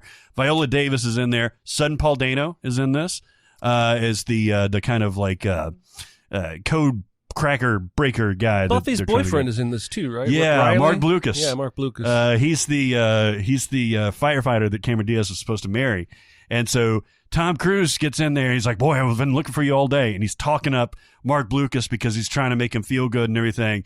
And he's like, the only way that I can get the Cameron Diaz character out of here is to kidnap her and have the cameras look like she's going against her will. And so he's got the gun, and he's like, everybody back off and all that stuff. And a waiter approaches him just accidentally from the back, and he turns around and just kicks the fuck out of him. And he's like, sorry, instincts took over. Sorry, you okay? Sorry, okay. And then he backs out. This movie's fucking great. It's tonally so way different than most anything else he's done. Most of Mangold's stuff has a more dramatic bent. Yeah. I did see a funny headline. I did not read the article, can't speak to the specifics, but the main headline was James Mangold responds to Martin Scorsese's MCU comments. And the sub-headline was, and explains why Scorsese wasn't meaning films like Logan. So it made it sound, I didn't read the article, but it made it sound like Mangold said, well, he wasn't talking about my Marvel film. I am also very much looking forward to Ford versus Ferrari. Oh, me too. I'm starting to get pumped. And Mark Blucas is the guy who plays the fake Fred in Jay and Silent Bob Strike Back, right? Yes. Which I thought that, I didn't realize that he was in Buffy the Vampire Slayer and played, I guess, Buffy's boyfriend in that. But that's an interesting casting that Kevin Smith did there, right? Because Sarah Michelle Gellar was in Scooby-Doo. Yeah, that's right. true. Yeah. So, like, I'm wondering if that's the reason why he cast him as Fred in that. Well, it wasn't really Fred because they couldn't use those names. Right. Mark Blucas is also in a movie I'm sure you've watched a dozen times, Summer Catch. Oh, Freddie Prinze Jr. pitches a no-hitter on like the last night of whatever AAA ball or whatever the fuck it is when he's not, swimming with Jessica Biel. Yep. And Mark Blucas in that movie really, really likes heavy girls, and to the point where he has written a poem and stands up in a bar and reads this ode to heavy girls. He's in some random shit, man. You'll look up and this movie, Cameron Diaz, fucking Tom Cruise, and then all of a sudden it's Mark Blucas with a mustache. I'm like, Yeah. all right. Yeah. Mm-hmm. For a long time, I knew that guy as not Angel. Yes. Right. It's time to talk about BetterHelp. Oh, yeah, baby. BetterHelp. This is good stuff. This is such good stuff that it got me off my butt. It got me off of my butt by not getting me off of my butt. And I'll explain. Because it's hard to get off your butt. It's hard in the best of circumstances to get off your butt and go to the doctor or go to the dentist or go, to any sort of checkup or anything like that. It's even harder if you're dealing with a mental health issue, especially something like depression where you really want to stay in, you want to be isolated, that kind of thing. That first step is almost impossible. It seems like it at the time. And so having something like a kind of mobile counseling area online like BetterHelp makes that hurdle so much less insurmountable. Surmountable, I guess, more surmountable. Because all you do is you go to a website and they kind of take care of all the work for you. They match you up with a counselor. They ask you what your needs are. They say, what's going on with you these days? They use a very standardized questionnaire to go through depressive symptoms. They use a very standardized anxiety thing. On and on and on and on they go. But it doesn't seem like you're filling out surveys all day to sign up for this. It's very user-friendly. Once you get done with that, they get back with you, match you with a counselor, and then you kind of take the reins from there. Like you basically say, here's what I want to work on. Here's how often I'm available. And, let's start and then see where this goes. It's amazing. Yeah, my second book in the Able series, I talked about mental health. My main character was casually dropping on my therapist says this, or I'm on this medication. In the third book, which I'm writing right now, I'm actually written 2 full therapy sessions as chapters. Oh, wow. And I'm going to have professionals look over them just so I make sure, because I'm not a therapist. I've been through therapy, and I'm sort of mirroring in these chapters what I've been through. But all I'm really trying to do with all that is just normalize it and help people realize how much it can help. And I know I've heard a lot of people tell me what their hurdles are. A friend of mine lives way out in the middle of nowhere and have to drive 2 or 3 hours to get, mental health care. Well, BetterHelp, you don't have to drive anywhere. Some people, like you said, are fear of public, fear of new spaces, what have you. But this, you can do it from your comfort cave, from the spot that you're most comfortable, and you can take that first step, and that's just huge. Yeah, and they have a fear of, is this going to work out? Does the therapist, Jonathan's actually mentioned this before, does the therapist have room for me? Do we have a good therapeutic relationship? Now, you've gone through, not to call you out, but you've gone through a few different people just because they didn't work out one way or another, and you found somebody that is very, very helpful. BetterHelp offers that service. As a matter of fact, with my counselor, she will say, in almost every session, if you're not feeling this, you can switch and no hard feelings whatsoever. And I have to say, no, I love you. It's fine. In a completely therapeutic way. Just, no, everything's good. But you can, because they want you to be as comfortable and as progressive as you can be. Well, and therapists are people. They have personalities, and they have different trainings and schools of thought. And so, it's not always easy first time out to find somebody that you click with perfectly, but I love that BetterHelp is set up to help you try a different therapist and see if you click more with them. And we have a link that you guys can go to. Yeah, so go to betterhelp.com. So that's BetterHelp, betterhelp.com, and go to /SinCast at the end of that URL, SinCast, and you get 10% off your first month. That is not nothing, trust me. This is a very, very, very affordable service. So don't let that be an impediment. I know that's another hurdle that people face all the time. It's one that I used to face all the time. I didn't have insurance, didn't have good insurance, that kind of thing. Talk to them about it. Share your experience with other people if you feel comfortable with that.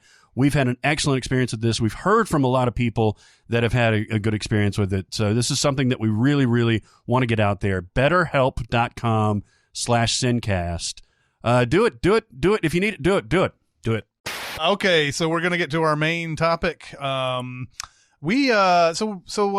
time we did the Stephen King thing on the week of for Dr. Sleep and everything. This week, although this movie will also have been out by the time that this comes out, but we're gonna do Elizabeth Banks, who directed the new Charlie's Angels movie. And take a look at a lot of her acting career. Obviously, she's directed a couple of things. Pitch Perfect 2 was one for sure. Did she do the third one? She did the third one, yes. Okay, yeah. And she's also in the Charlie's Angels as well as directing. Yes. She's acting in it. Yes, and in Pitch Perfect 2 and 3, she did the same role as she did in the first Pitch Perfect. Actually, she did not direct the Pitch Perfect 3. That was Trish C. Yeah, I thought that she had produced it. I think. I thought that she had decided not to do that one or whatever. DJ Khaled. Yes, DJ. Oh my God. So yeah, let's go over some of the stuff that she's been in. I've never seen the Samuel. Is it the Samuel Jackson? It's the same. Of course, it's the Samuel Jackson Shaft. I have never seen that one. I didn't do the Sims video for it or anything, but she's Mekhi Phifer's friend in that one. Yeah, Mekhi Phifer gets killed at the very beginning of Shaft. It's 2000, I think. Yeah, it's 2000. And Christian Bale kills him. Right. And Elizabeth Banks is the friend of Mekhi Phifer, who you see in flashbacks and all that stuff. Mm-hmm. Very small part, but she's in there. There's no movie. There's no Mekhi Phifer. There is no Mekhi Phifer after that point in Shaft. This is my life. Shaft is bad, and I didn't see the one that came out this year, but it was surprisingly watchable. Like the Jeffrey Wright plays a really good villain in this. This is where Jeffrey Wright had risen to fame in some indie Oscar-nominated thing. Was it Basquiat? Might have been Basquiat. Yeah. So I was aware of this. Was really the first time I ever saw him. And I think we've even mentioned this because he has that scene at the end where he's walking down the street and he just stabs himself in the chest with that little knife 30 times. And it's the weirdest flex. Yeah, I know. This doesn't hurt me. What can you do to me? But he's very engaging. Yeah. Christian Bale, maybe one of the last times. Well, no, he played Chaney. I was going to say he doesn't play a villain very much after this, but he played Chaney. Yeah. But yeah, it's glossy. It's slick. Forgettable, but watchable. Yeah. Then a movie I've seen a couple of times, Wet Hot American Summer. She plays the girl that Paul Rudd makes out with throughout the movie. Paul Rudd is dating the Marguerite Moreau character, and then he just sort of meanders his way over to Elizabeth Banks, who is very, very hot in this movie. And she's hilarious. And there's a part where they're making out on a boat and Paul Rudd pulls away from her and he goes, "Your breasts taste like a burger. Yeah. I'm done with this." Oh man, that movie has some of the highest ratio of laughs per minute I think I've ever seen. Yeah. You can watch it 3 times and find different spots to laugh. Surprising to me that movie is a little lower rated than I thought it would be on the IMDb. I think it's around a 6.5 or something like that, which is weird for a movie that I think has found an audience over the years. It didn't do anything when it came out in 2001. But now everybody can sort of almost everybody knows what Wet Hot American Summer is, and they love that movie. And they made 2 Netflix shows out of it. And everything. It's a very specific type of humor, and you'll see it in later movies that she's been in. It's a very Children's Hospital, Ken Marino, Tom Lennon, the David State. Wayne, The State. Yeah, all that stuff is a very specific brand of comedy that is right at my heartstrings. Yeah, but yeah. I don't think it is at everybody. It isn't. I don't know what. Yeah, I don't know what the deal is with that. I feel like David Wayne's one of those guys that doesn't get nearly enough credit. Yep. He has made some shit in his life, but I mean that's what happens. You know, that's going to happen from time to time. But that movie's funny as fuck, and it's got so many people who became big later. Bradley Cooper's in it. Michael Ian Black. Who else? We got Paul Rudd, obviously. The Amy Poehler, Janine Garofalo, who had already been sort of big by that point. David Hyde Pierce. Yeah, that's right. But yeah, it's one of those. Wow, I've seen all these people a bunch. And H. John Benjamin, who everybody knows from Archer now. Who's the can of tomatoes or whatever it is. I can now suck my own dick. Molly Shannon is in this too. Oh yeah, Molly Shannon. Joe Lo Truglio, who has had a sneaky great career. Yeah. Who most people know from Brooklyn Nine-Nine. Yeah, I guess so. Or Superbad, I guess. Yeah, Superbad. Yeah. He's so hilarious. Oh, that's the guy who's like, I know what a party is. Let's go to the party. Yeah. Everybody cool? All right. He's the guy also in I Love You Man, who's one of the people trying out to be a friend for Paul Rudd, and he takes him to some L.A. Is it the Galaxy? I don't know if it's the soccer. Yeah. He takes him to a soccer game. He's like he's really super pumped up about this MLS soccer and everything, and like he finally gets him to go to a game, and he's like, "Oh my God, what did I tell you, man? Right here. This is awesome. Oh, Jesus Christ. Then she's in Spider-Man 1 through 3. Jameson's desk gal, and that. I'd forgotten that, by the way. Did you remember that? No, because she's got black hair in those movies. Yeah. And, well, I don't like people with black hair, so I don't. No, I'm just kidding. You've always been that way. Yeah, I didn't. I don't think I ever recognized her until maybe after the second one came out, and I was like, oh, yeah. Yeah, I think I only remember her really in maybe the first one, because that's when he's trying to get the pictures in the paper, and she says something to him. I can't remember. At some point, they develop almost like a flirtatious relationship. Yeah. And it may have been the second one where that starts, but even in the first one, she's kind of giving him some side looks. So yeah, just minor sort of like, flirtatious couple of scenes in those movies. Swept Away, which I've never seen. That's that Guy Ritchie Madonna of, and I will never see it. Yeah. You never seen it? I know, and why would I? I was promised the Madonna in erotic locales and stuff like that. So maybe you get it. I don't know. This is Not a very classic example of we fell in love and decided to do a project together. Yeah. No matter how little sense it made. Yeah. I mean, it's terrible. It is objectively terrible. It's well shot and it's pretty, like atmosphere and stuff like that. Madonna is very pretty. They make out on the beach. There's waves. They're swept away. Elizabeth Banks plays like a minor character in there. And sudden Gene Triplehorn is in this. And Bruce Greenwood. President Bruce Greenwood? I know. I think he's like a ship guy. Captain. It's really amazing that Bruce Greenwood has so much time to play in these roles when he's the president. I know. Yeah, seriously. He's the president of every universe. He's got important things to do. He does. Stop acting and go president. Yeah. Mm-hmm. Catch Me If You Can. I remember her as one of the many girls that Frank Abagnale, the Leonardo DiCaprio character, either beds down. I'm pretty sure she's the bank teller he does the necklace trick to. Yes. The first time he does the "Is this yours?" himself. That's what it is. And she has this really genuine, yes.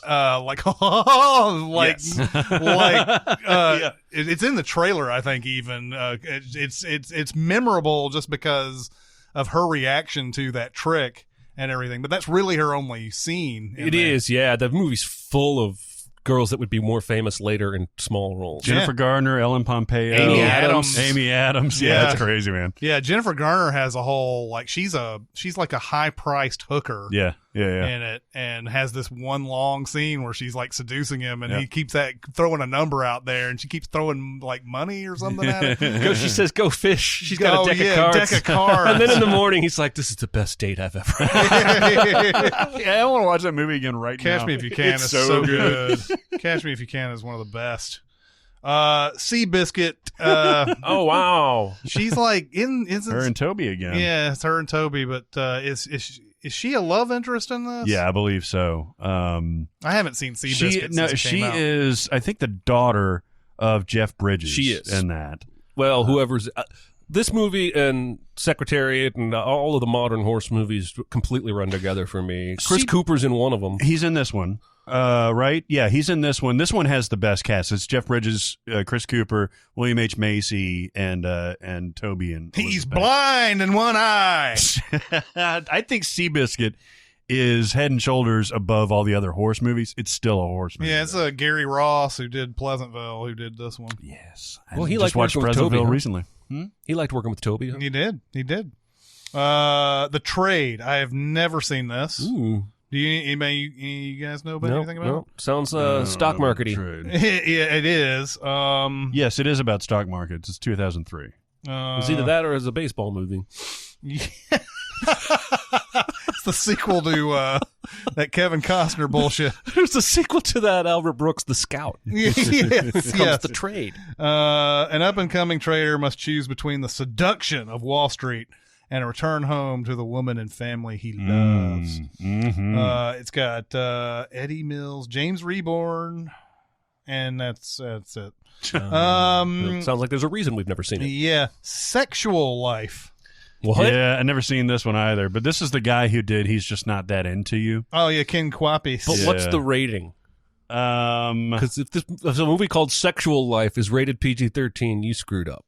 It's R-rated. Yeah. Okay, good. I might watch it later. Yeah, exactly. It's got sudden Tom Everett Scott in it. Hey, okay, so everybody's sudden, by the way. No, you want to know? Okay, I have only recently learned. My wife is part of the problem with these Hallmark Christmas movies. Okay. She watches them like crazy. And I asked her, why do you watch these? And she says, because it looks pretty. Yeah. It makes me think of Christmas. But it's so simple, I don't have to pay any attention to it. I can Pinterest or read a magazine while it's on. Makes perfect sense, right? She's watching one of these the other day. Fucking Tom Everett Scott is the male interest. Dude, he is the perfect Hallmark Christmas Well, dude. he is, but that's a shame because he was great in That Thing You Do. And he was in La La Land 3 years ago. That's true. And now he's doing Hallmark Christmas movies? Yeah. It made me sad. It's top line talent sad. right Even there. though, I'm sure like the girl acting opposite, who's the lead of the film, is probably like, I'm acting opposite that guy. That Thing You Do, oh my God. If you ever want to have some very hearty chuckles for a while, go to the IMDb and go to the reason why the movie is rated the way it is and click on those reasons, because people have put in their reasons for so like this movie Sexual Life, where it says sex and nudity, it says mild next to it. So you click on sex and nudity mild, and then there's all these descriptions. So for instance, here are some for Sexual Life. I can't wait. Lots of sex, a few guys' butts, and a very brief glimpses of a few girls' butts. One stripper dances with fully nude and is shown front and back from a distance. Then, much of the movie surrounds prostitution and is very explicit about multiple characters hiring prostitutes, discussing their sexual acts with prostitutes, and the quality. One character's erect nipples are prominently visible through her shirt in many scenes. Through her shirt? Now we're talking about, you switched to talking about Friends somehow. I know.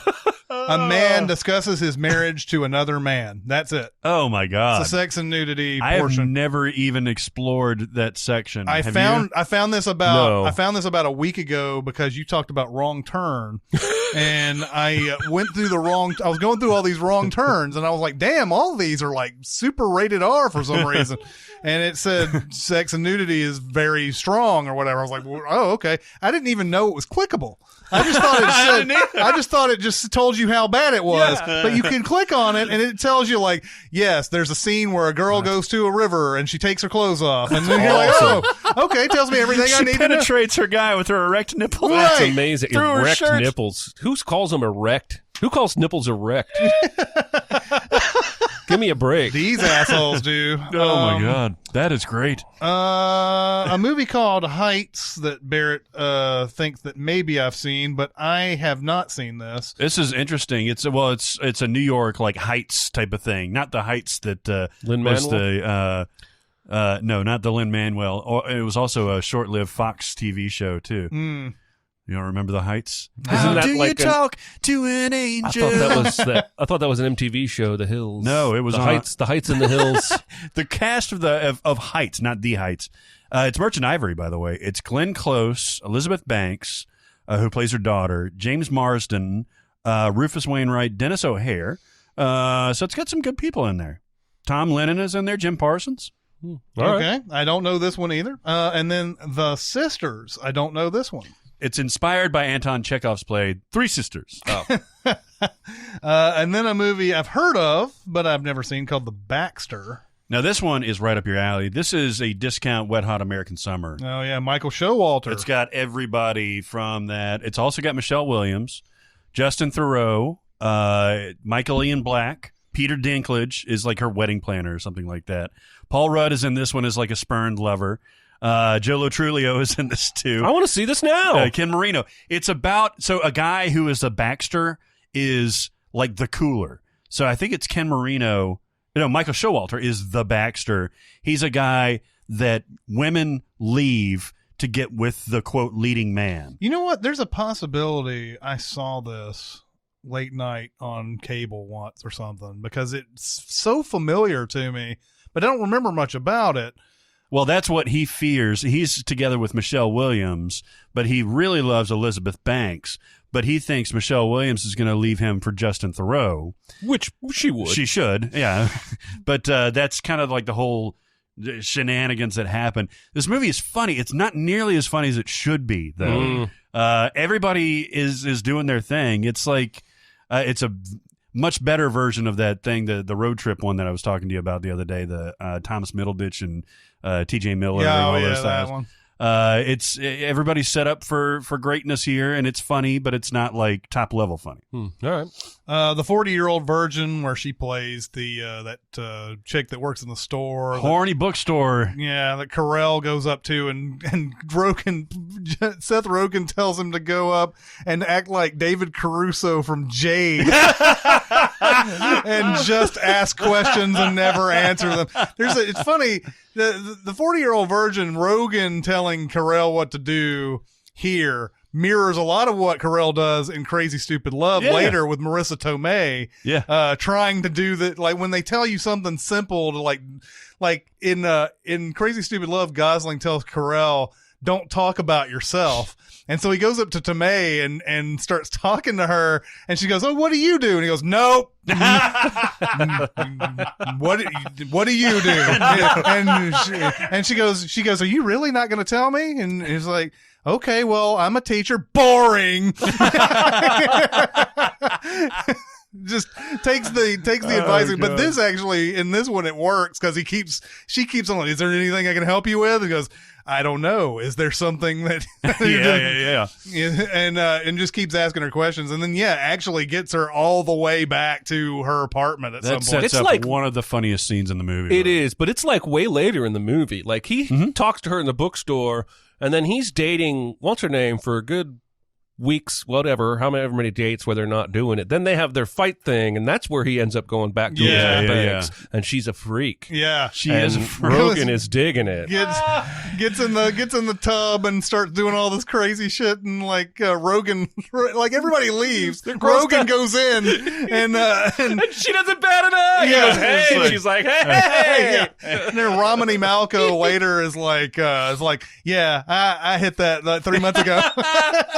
It's funny because like she's got a very memorable place in this movie, but I get her confused with Leslie Mann, who also has a very Let's get some memorable fucking thing. French toast. Yeah. I hope I get my period soon. Yeah. You're blowing to this for me.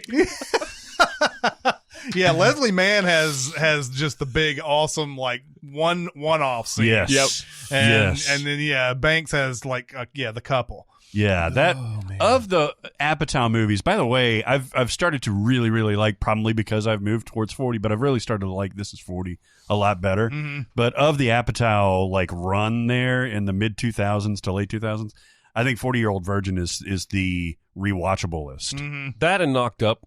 I could watch either one of those any day of the week.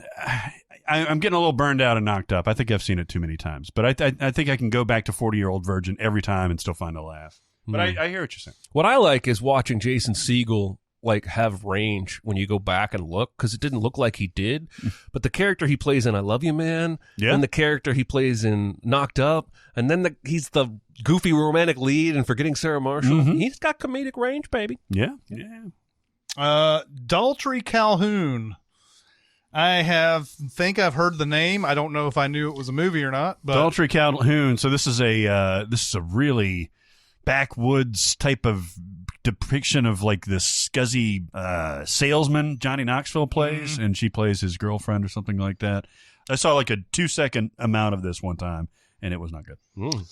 Slither, which is this is a movie I need to see again. I really loved it when I watched it. This is James Gunn. Yeah.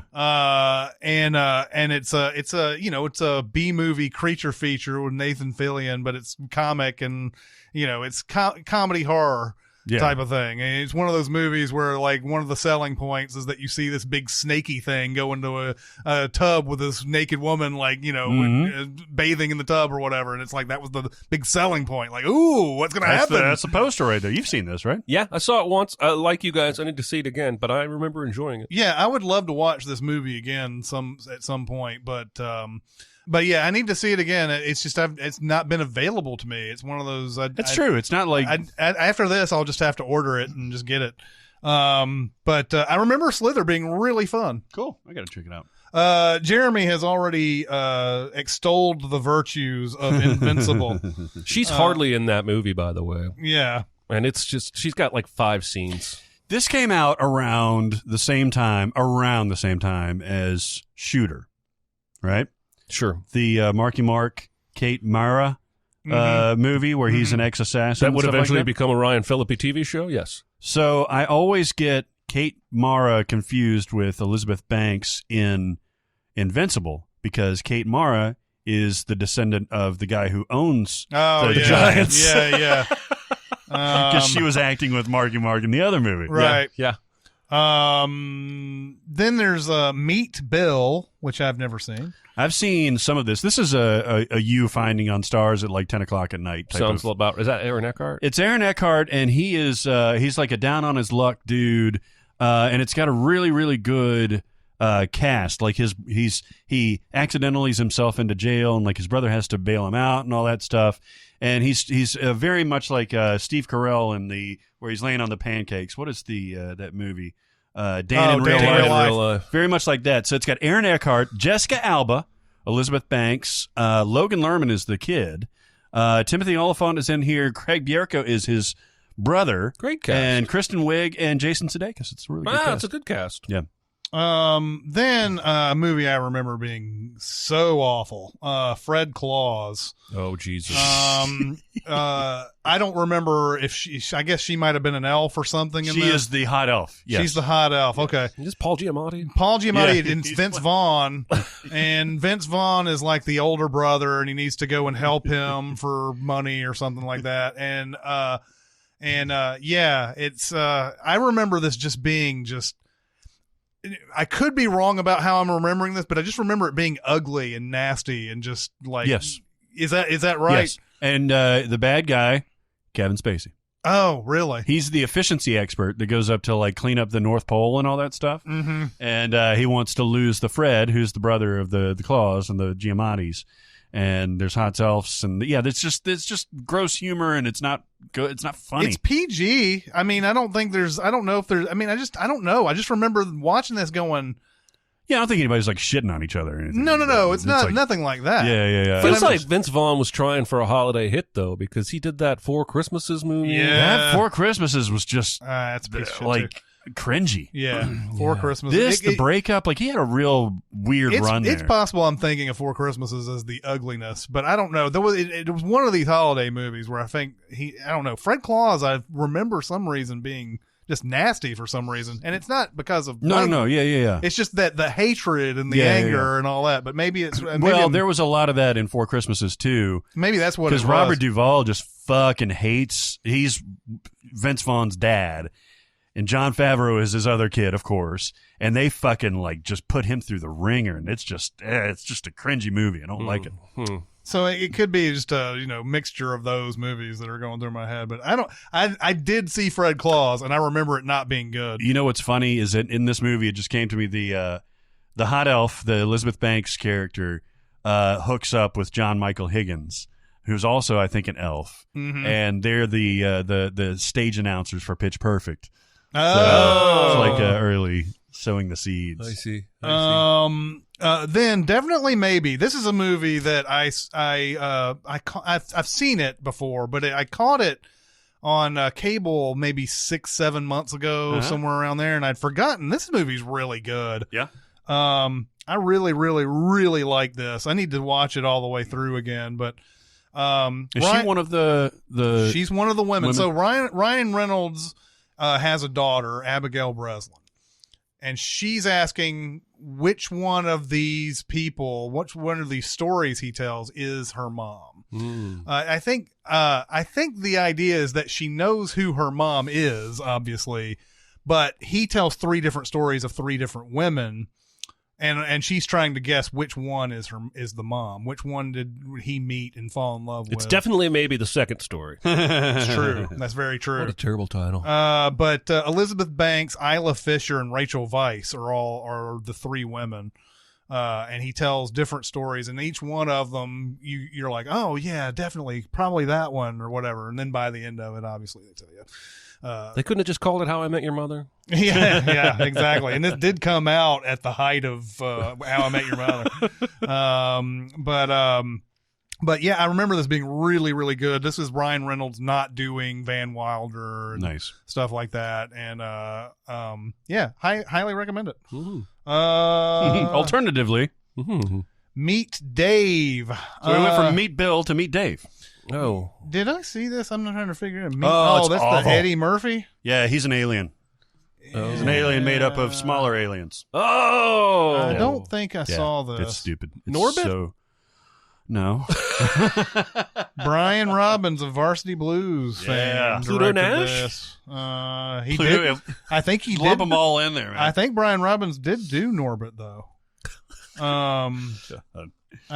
He's done a lot of these shitty type of movies. Yeah, Norbit. He did Norbit. He did The Perfect Score. And he did Varsity Blues is still his most popular. And he did Hardball. That's pretty good. Decent Keanu paint by numbers. I don't think I ever saw that one. Yeah, he's a gambling addict, and he ends up like court sentenced to coach a inner city little league team. Yeah, I do remember that. It's watchable. Yeah. All right. Lovely Still. Lovely. No idea. Still? Yeah. This is a Christmas movie. Yeah. Of course it is. No, this is a Christmas movie with I know what this is. Martin Landau. It's one of them old people knock the boogies. Oh, yeah? They're Martin Landau. Did you just do a Kid Rock reference?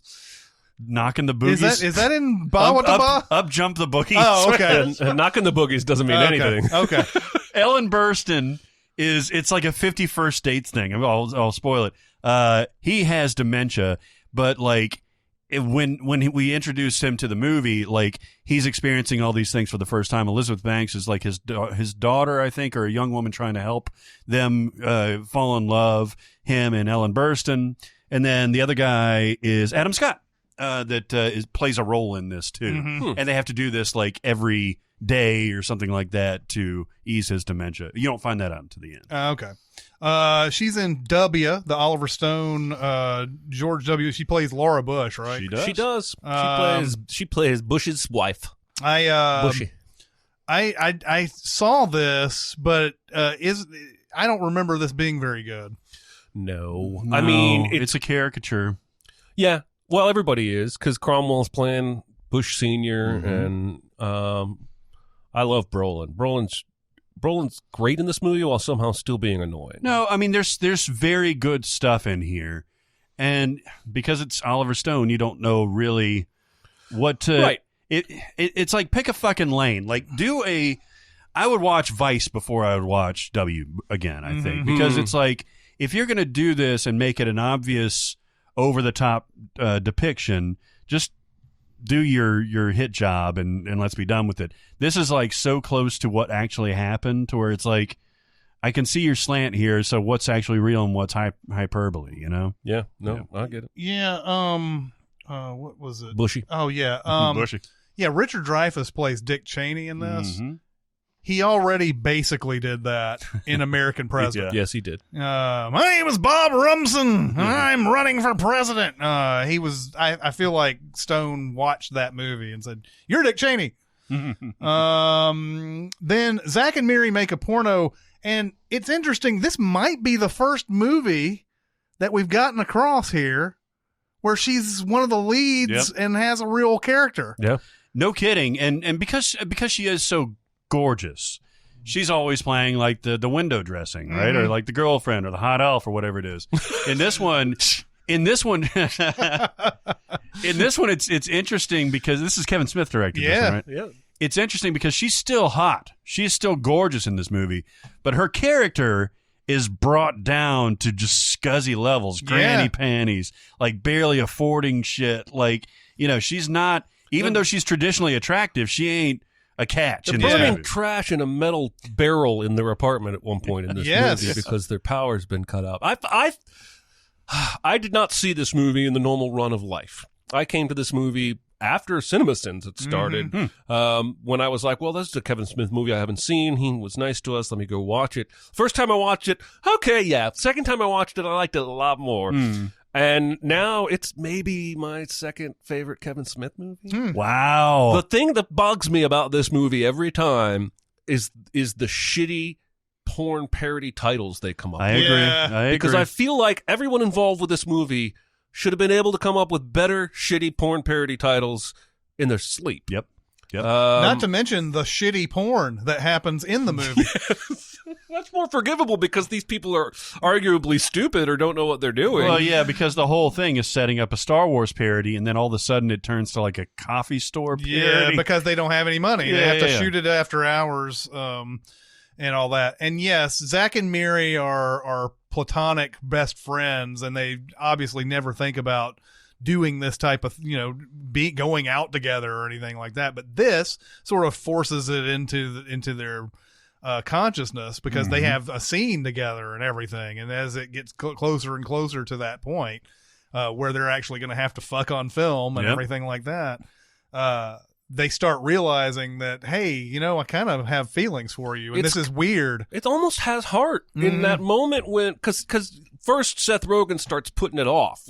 Well, then let's do this other scene first. And then when it finally happens, I don't know how he did it, but Kevin Smith almost made like a magical romantic moment there where they're fucking for a porn film, but in the midst of that, at least she's realizing, I actually like this guy. I think it takes Rogen a little bit longer to realize it, but it's kind of sweet. Yeah. Well, and everybody looking on is just kind of like smiling. Well, it's funny, like the towards the end where Craig Robinson is showing, like, here we got some great footage in here, and they show all the different scenes and everything, and it's like, and then we had this boring shit, and it shows him and her, and like it basically no like nudity, and everything, and then basically saying that this, you obviously like love each other. But it's one of those. I watched this probably one of those Thursday nights before it came out, and I liked it okay. And I thought it was perfectly fine. There were certain things about it. I think a lot of people have glommed onto that Justin Long character who plays a gay porn actor and everything. Some of the stuff in there I just can't get on board with. It just seems a little bit too much for me. But I haven't seen it in a while, so maybe I just need to watch it again. It's enjoyable. It's a good movie. Yeah. Then we have Role Models, which I love. This is my fucking jam. I love Role Models so much. Now, she is again just kind of playing a girlfriend in this. Bit of a wet blanket, yeah. She has I guess a little bit of importance towards the end, but Paul Rudd and Sean William Scott are doing this, like, this, what are they, something wings. It's a court ordered, I just saw it the other day. Not mended wings, but something like Well, sturdy wings. Sturdy wings. Yeah, Sturdy yeah. wing. It's a court-ordered mandate that they go and do the sturdy wings thing. They have to take a kid under their wing and take them out and do Big Brother type stuff. And yeah, Paul Rudd is at the beginning of it. He's in this relationship with Elizabeth Banks, and he gets annoyed by the stupidest shit. Mm-hmm. They go into the coffee, and he has an argument about what the word venti means With the cashier. Before he has a fight with his girlfriend. Yeah. And then they break up. And so a lot of this is, they're hashing out their lives to get to, to do they just doing this just to do the court ordered stuff. Mm-hmm. But then they start sort of caring about the kids and everything. Sean William Scott's got a guy who almost steals this whole movie. And yeah, there's a lot of thieves in this movie. there is Yeah. him. Then there's Jane Lynch. Jane Lynch. Pretty much, this is her movie. It's fucking great. Jane Lynch is so funny in this. When she Oh my shows him the God. video, the orientation video, and like on screen, she's dancing. And on the television, she's moving to the right side of the television and goes out of frame. And then in real life, she's behind the TV and she dances out behind him. This is a peak Jane Lynch. It's Oh really, my really funny. God! You know what I used to have in the morning for breakfast? Cocaine. You know what I used to have for lunch after that? Cocaine. God. I don't think there's anything that Jane Lynch says in this that isn't funny as Oh, fuck. it's the greatest. The bagel dog trick is just like, and then Ken Marino at the end where the credits are going, like she'll push it out and she'll be like, "Hey, what do you think about that?" And Ken Marino just like pushes it back in. She's like, "Oh, yeah.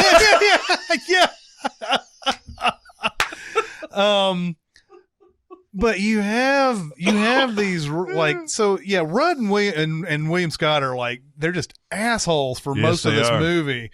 But they're the process of and so Rudd's got Christopher Mintz-Plasse, who is known as McLovin mostly, who is really into this war, what is it called? LARPing, yeah.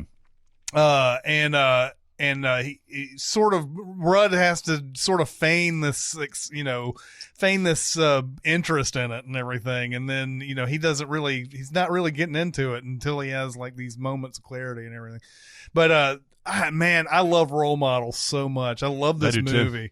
I don't know why it hasn't. I feel like it still hasn't been like anything that anybody like talks about. No, it may be like that David Wayne thing again. Yeah, it could be. There's a lot of state type of humor in there. There's all the regulars. Ken Marino, Jolo Trulio is in this. Yeah.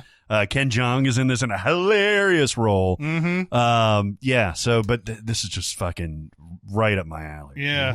There's and then I've that part that I always love in there where William Scott is having sex with that girl, and he walks around naked and then just like collapses naked in the middle of that camp.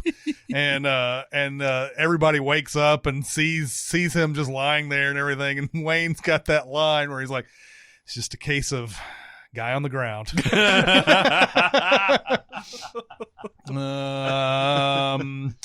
Then The Uninvited, which I believe I've seen. That's a pretty good movie. It's a nice little psychological horror movie. It's an even better Alanis Morissette song. Yes. I didn't think you would know that. Yeah, it's at the end of City of Angels. There's some orchestral shit in that song. It's the same three notes over and over again. Oh yeah, Emily Browning and Ariel Cabell. Yeah. This one. So she comes back from a mental hospital, and then like they think they start seeing this ghost or whatever. What is it? I can't What it remember. is, there's some supernatural stuff, but Elizabeth Banks is the new mommy that moves in with David Strathairn, and they know like the new mommy, and they think the new mommy is trying to kill Daddy and stuff and things, and then there's a twist ending and all that. Yeah, stuff. she's seeing like her dead mom or something like that. Yeah. In this, Yeah.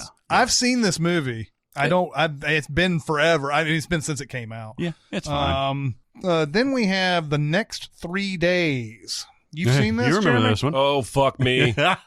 This is the one with Russell Crowe and the tennis ball trick to break open a car door. Yeah. This movie can eat my sack. It's with a fork and knife. It's just, and didn't we find out that fucking Paul Haggis wrote this shit? Yeah. God. Yeah, it's bonkers. It's like a law-abiding citizen with none of the fun. Oh, yeah. It's taking itself seriously? Yes. Nah, fuck that. It thinks it's real. That's a shame, too. Our Idiot Brother. I don't think I saw this. I do remember it coming out. It's one of those that I think I just refused to watch. It was just, It's funny. Is it? Yeah. I don't know. It just came out out of nowhere one weekend, and Yeah. we had it, and I just didn't watch it. Yeah, it's Paul Rudd playing like a little bit against type. Like he's a hippie, dippy fuck up, and he's the idiot brother. Mm-hmm. And he comes back into their lives. It's Elizabeth Banks, Zoe Deschanel, and who's the other one? Emily Mortimer. And they have a successful lives, and he ruins it by being an idiot. Nice. And then he turns out to be heart of gold and shit. Me searching for a heart of gold. I hate that song. It's going to be song impressions for the rest of this time. Nice. Man on a Ledge. This is the one where Sam Worthington is the titular character. He's a man on a Yes, ledge. he is. But Did you while like he's this? also involved in a heist at the time. Yeah. This movie sucks. You didn't like it? No. I didn't. I haven't paid enough attention to it. I've caught it on and off. I thought it could be like a law-abiding citizen type of thing, but it's a whole different thing. I think maybe I just caught Law-Abiding Citizen the right day with the right amount of wine. No, because I caught it the same way, man. All right. It was I think it wants to be that kind of bonkers. Yeah. Like, you thought you knew everything, but this, and then this, and then this. She's like some kind of cop, right? Yeah, she's the Negotiator. The negotiator, yeah. Now you'll have to deal with both of us. Yeah. Yes. Isn't that line famously not even in that movie? Oh, I wonder. I think it is in the movie. I haven't seen it in a while. Maybe you're right, though. I'm going to look that up. Because I feel like the trailer played it like they teamed up, and then the movie, he never really teams up. He does team up, doesn't he? No, I mean, he starts to realize that maybe there's some other shit going on. I think but you're right. I He think doesn't that line is not in the movie. He doesn't trust Samuel L. until the very, very end. Yeah. When they're all wrapped in emergency blankets. Yes. The Hunger Games. She plays Effie Trinket in that, and that's. I don't know what all you guys think of Hunger Games in here. I mean, I like the first one kind of. I do too. I don't like any of the other ones. I think her character is interesting and fun. I like the tertiary characters, or secondary. Like Woody Harrelson's character is interesting. Philip Seymour Hoffman, Sudden West Bentley, her. Stanley Tucci's interesting. Lenny Kravitz. Yeah. Lenny Kravitz can fuck off, man. he ain't got nothing to do with that fucking movie. He just shows up, looks pretty, and then fucking like goes off to bang models. He creates that whole dress, man. The fire thing where she's catching fire, I know. that was all his doing. You're gonna be the girl on fire. He's not that gay. That's girl is on fire. But she's uninvited. Is the Effie Trinket character is sort of like she's from the Capitol, right? Or is she like is that what her function is in this? Is that she's from the Capitol and she's sort of like you have to act this sort of way in the Hunger Games? because she travels out to all the districts to recruit all the people. Yeah, I guess I can't remember. Is that what it is? Yeah, she's the one that says, "Who has the honor of doing this?" You know, okay. Virginia Everdeen. I volunteer. Virginia? I don't know. Katniss is the one who volunteers in her place. But her sister's name is not Virginia. Amelia Bedelia. Yes. I don't know. Primrose. Primrose. Yeah. But I mean, so she's from the Capitol and she does the fucking sorting hat shit. Yes. And she becomes more nuanced as a character over the course of the things. I never saw the last one. I really, really like that second one. The last two are. Is the second one where it's like the All-Stars and then Katniss has to go back in? Mm-hmm. Yeah, that one's okay. Yeah, I liked it. It's one of those things where I can't get on board with the story that they're trying to tell. I'm sure for others it's great, the whole. But I don't like these movies where they're like, we have a revolution now. This is fucked up. I want to see the fucking Hunger Games. I want to see fucked up shit like that on the movie. I don't want you to win. Maze Runner is like, oh, God, there's a maze and spider monsters, and whoop, let's pull the rug out. Next time they're in this facility, but it's also a ruse. And the next time they're in this, and I don't really care about any of that shit. Yeah. I just don't get involved with it. I just want to see my Hunger Games. I want to see you killing people in creative ways and winning. I don't care about that. Oh, this government is so oppressive that they make you do this. Don't care. This is not real life. We don't care about you winning about them. We just want to see Erudite killing each other in the forest. That's right. That was a Divergent reference. For Oh, nice. I don't know. What reference? Divergent. Oh, yes. Erudite, Yes. pulled all three of those franchises together Yes, where you they did. belong. Well, and I have been in the middle of conversations and I have confused Divergent and Hunger Games and Maze Runner before. I'm like, oh yeah, you remember the scene where they go into where she beats Kate Winslet. Jeff Daniels is there. What to expect when you're expecting? Did I see this? Everybody's dropping baby loads in this movie. Yep. Like there's, it's just Oh boy, That's what birth sounds like. Did not like that sound. It's all these vignettes. It's like Valentine's Day and fucking he's not that into you and fucking stuff because like this that. is a book that isn't a narrative. It's No, they just made it into a story. One chick can't conceive. That's Elizabeth Banks actually, but she runs like a breast milk store, like how to get it out. They have a store for that? Yeah. Don't you just suck? It's called well, not all the time. So she's doing that, and then like Cameron Diaz, Jennifer Lopez, like there's a million people in this.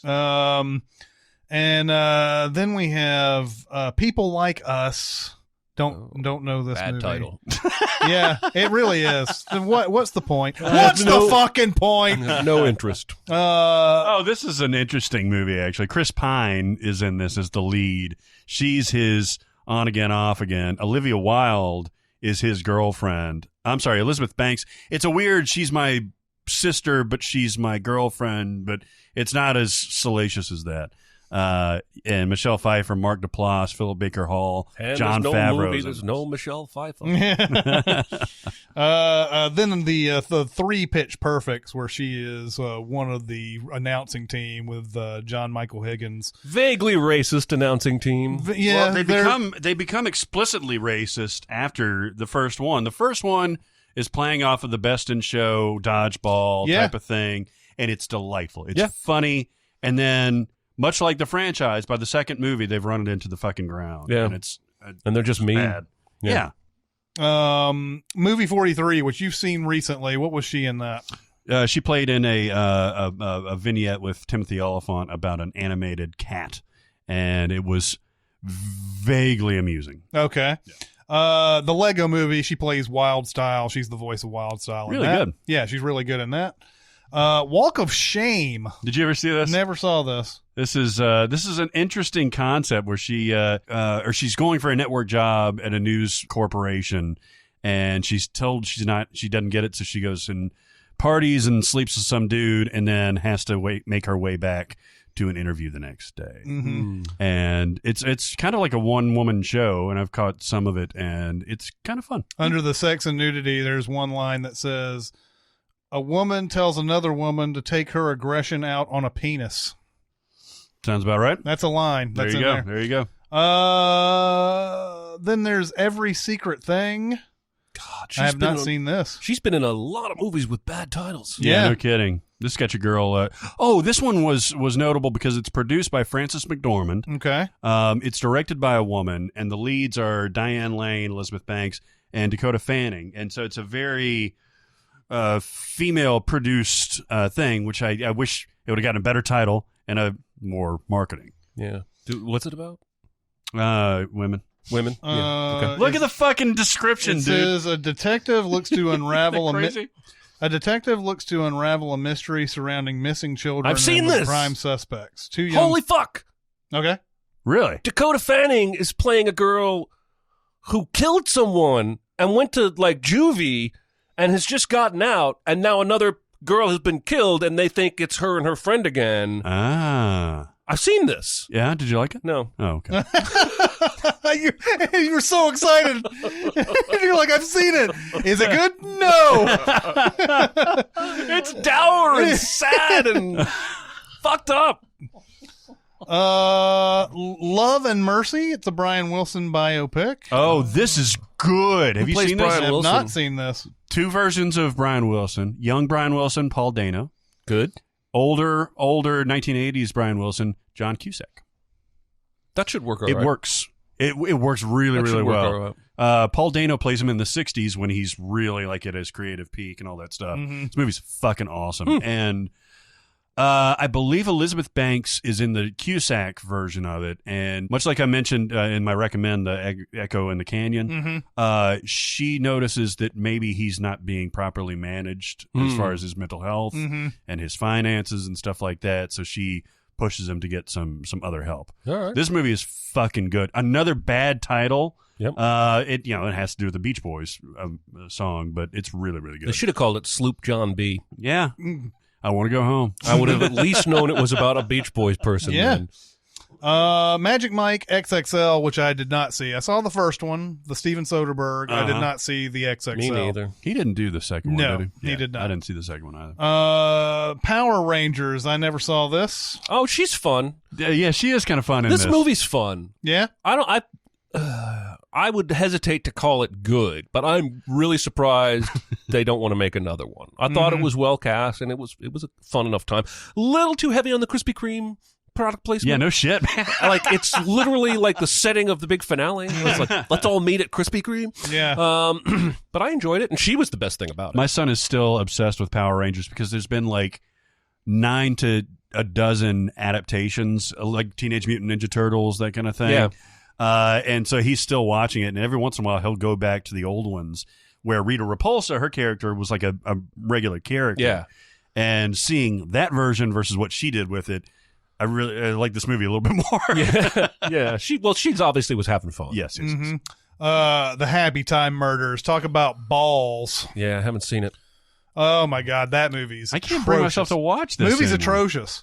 I think I could tell you this movie is terrible, and like put it like it's a 0 out of 10, and you watch this and it would probably not do it service. Wow.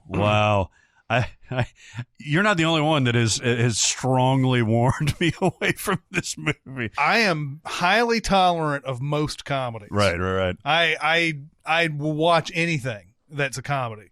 And then this one I was just like, man, guys, you think everything sex related is funny. You think everything is that. I mean, just one of those movies where there's like, oh, is there nothing funny going on? Let's make a sex joke. And that's it. Wow. And then Brightburn. I did not see this either. One of you did. She's passable. I mean, it's not. This movie is a big letdown. It's such a great idea. Is she the mom? She's the mom. And she's fine. The movie is just a little too heavy-handed. Like, it opens with, we're trying to have a baby and we can't. And I even wrote a sin for this. Like, why can't she just love her alien son? Why does she have to have been barren before this guy dropped from the sky? Superman's mom wasn't like barren. She didn't need that to love that boy and raise him. Is that what happens? He drops out of the sky, essentially? Oh, yeah. It's Superman. It's literally the Superman story. I mean, they don't say his name. Right. Kid, ship, out of the sky. They bury the ship in the barn to hide from the kid. And then at age 12, the ship starts calling to the kid. It's not even that the kid is evil.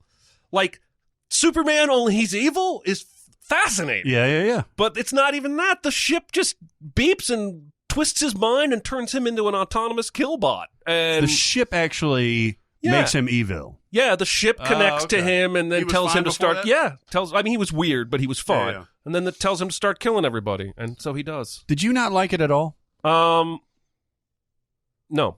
Does it lean towards more of the horror type of presentation, or is it just he's evil as a superhero? Well, it can't decide. Like, there's even 3/4 of the movie goes by and you don't see him kill anyone because they keep cutting away before he kills anyone. Oh, they don't want to let on that he actually does it? No, they just don't show it. Like, there's one woman at a diner and he goes to kill her and she's closing up the diner. She's all by herself. And then the windows fog up. ooh, what's that? And then his little Brightburn doodle stick figure that shows up all over the fogged up windows, and like, ooh, what's that? And then whoosh, now he's in the room, and then whoosh, he comes right at the camera, which is her perspective. Cut to another scene. Oh, that sounds bad. It has no interest in being horror, has no interest in being superhero, and it just kind of lands in the middle. And honestly, if James Gunn had written and directed it instead of just producing it, it probably would have been awesome. But it was a pretty big disappointment. I picked it in Dicer's like summer movie box office thing. It looked so good in the trailers. I thought it was going to be my sleeper. This is going to make a lot of money. The trailer did look good. Yeah. Oh no, it's not good. Yeah, so that'll do it for the movies. There was one thing I wanted to bring up though in her TV. I mean, again, she's always just kind of appearing in these things. It seems like she's like super likable, and I like a lot of things that I see her. I mean, I like her in a lot of the things that I see her in, but she's not. Other than Zack and Miri, is there anything that she's really like carrying? She's just always a girlfriend, or a lot of it, you know, or you know, it's a forgettable movie or something, but she is in 30 Rock as a recurring character. Oh, yeah? Where she plays a woman on this news program called Hot Box.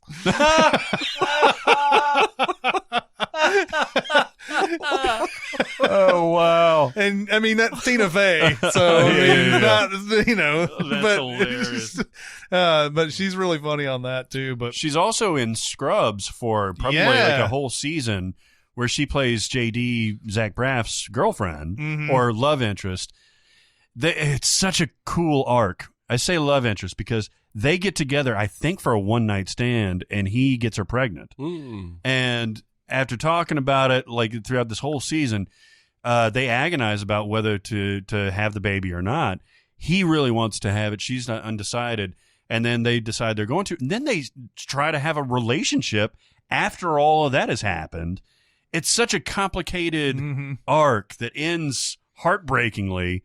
Of course, he still has the relationship with the son, but it's a really, really cool arc. So, yeah, like it seems like her career is just filled with these like, oh, I really liked her in that, or I really liked her in that, but nothing like super like, bam, that's the movie right there, you know, or whatever. But, you know, an interesting career. Maybe she'll make her mark more that way as a director, because she did Pitch Perfect 2. She directed this Charlie's Angels that's coming out. And she's producing it, too. So I think she's trying to position herself more as like a behind-the-scenes type of thing, which would be awesome. She's clearly talented. She's clearly hilarious. And, yeah, I mean, who knows? Hopefully this Charlie's Angels will be watchable. I know you're going to watch it at some I got point. At least one reason to watch. Yes, yes. And that 2001 I just rewatched, and it's fun.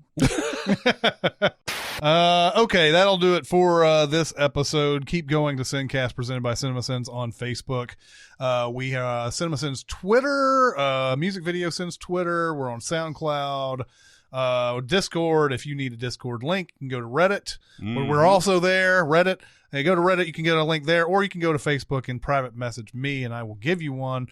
All right. Well, that'll do it for this week. Yeah. It's Chris Atkins and Jeremy Scott and Barrett Sher. We'll see you next time. Thanks for listening. Comment on our episodes on our SoundCloud page. Check us out on YouTube, Twitter, Facebook, and Reddit. And be sure to visit cinemasins.com.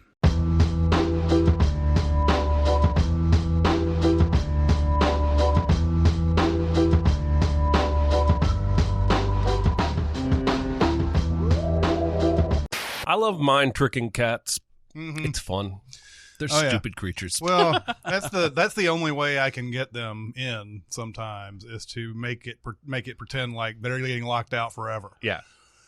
And because sometimes I'll go out there and be like, all right, it's time to go. And usually Rip will run right in.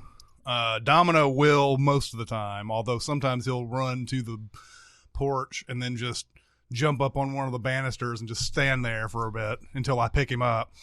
And then Chester is like, I don't know what to do. I'm so scared. I don't want to go anywhere. And sometimes I'll have to run out and he'll run in eventually. But the best way to do it is just close and lock the door. And then they're like, oh, shit.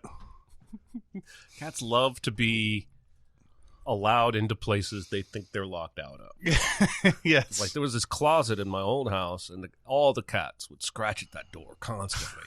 And I would open it up, and they'd go in there and see there was like 2 suitcases and some coats, and they'd be like, "Well, this is boring," and they'd go right back out. Fuck this place. But as soon as I closed it, they were like, "I got to get back in there." They don't like being they don't like having off limits places. They don't cope very well. No. You guys were talking about some commercials. There's one that I like. I like how they deliver it and everything. And it's that, whatever that beer commercial is where they're like, I can taste my beer. Oh, I haven't seen that. Have you seen that? I don't remember if it's like Keystone or I don't know what. It's some light beer. Huh. And everybody's like, they drank the beer and like, I can taste my beer. And that's the big thing.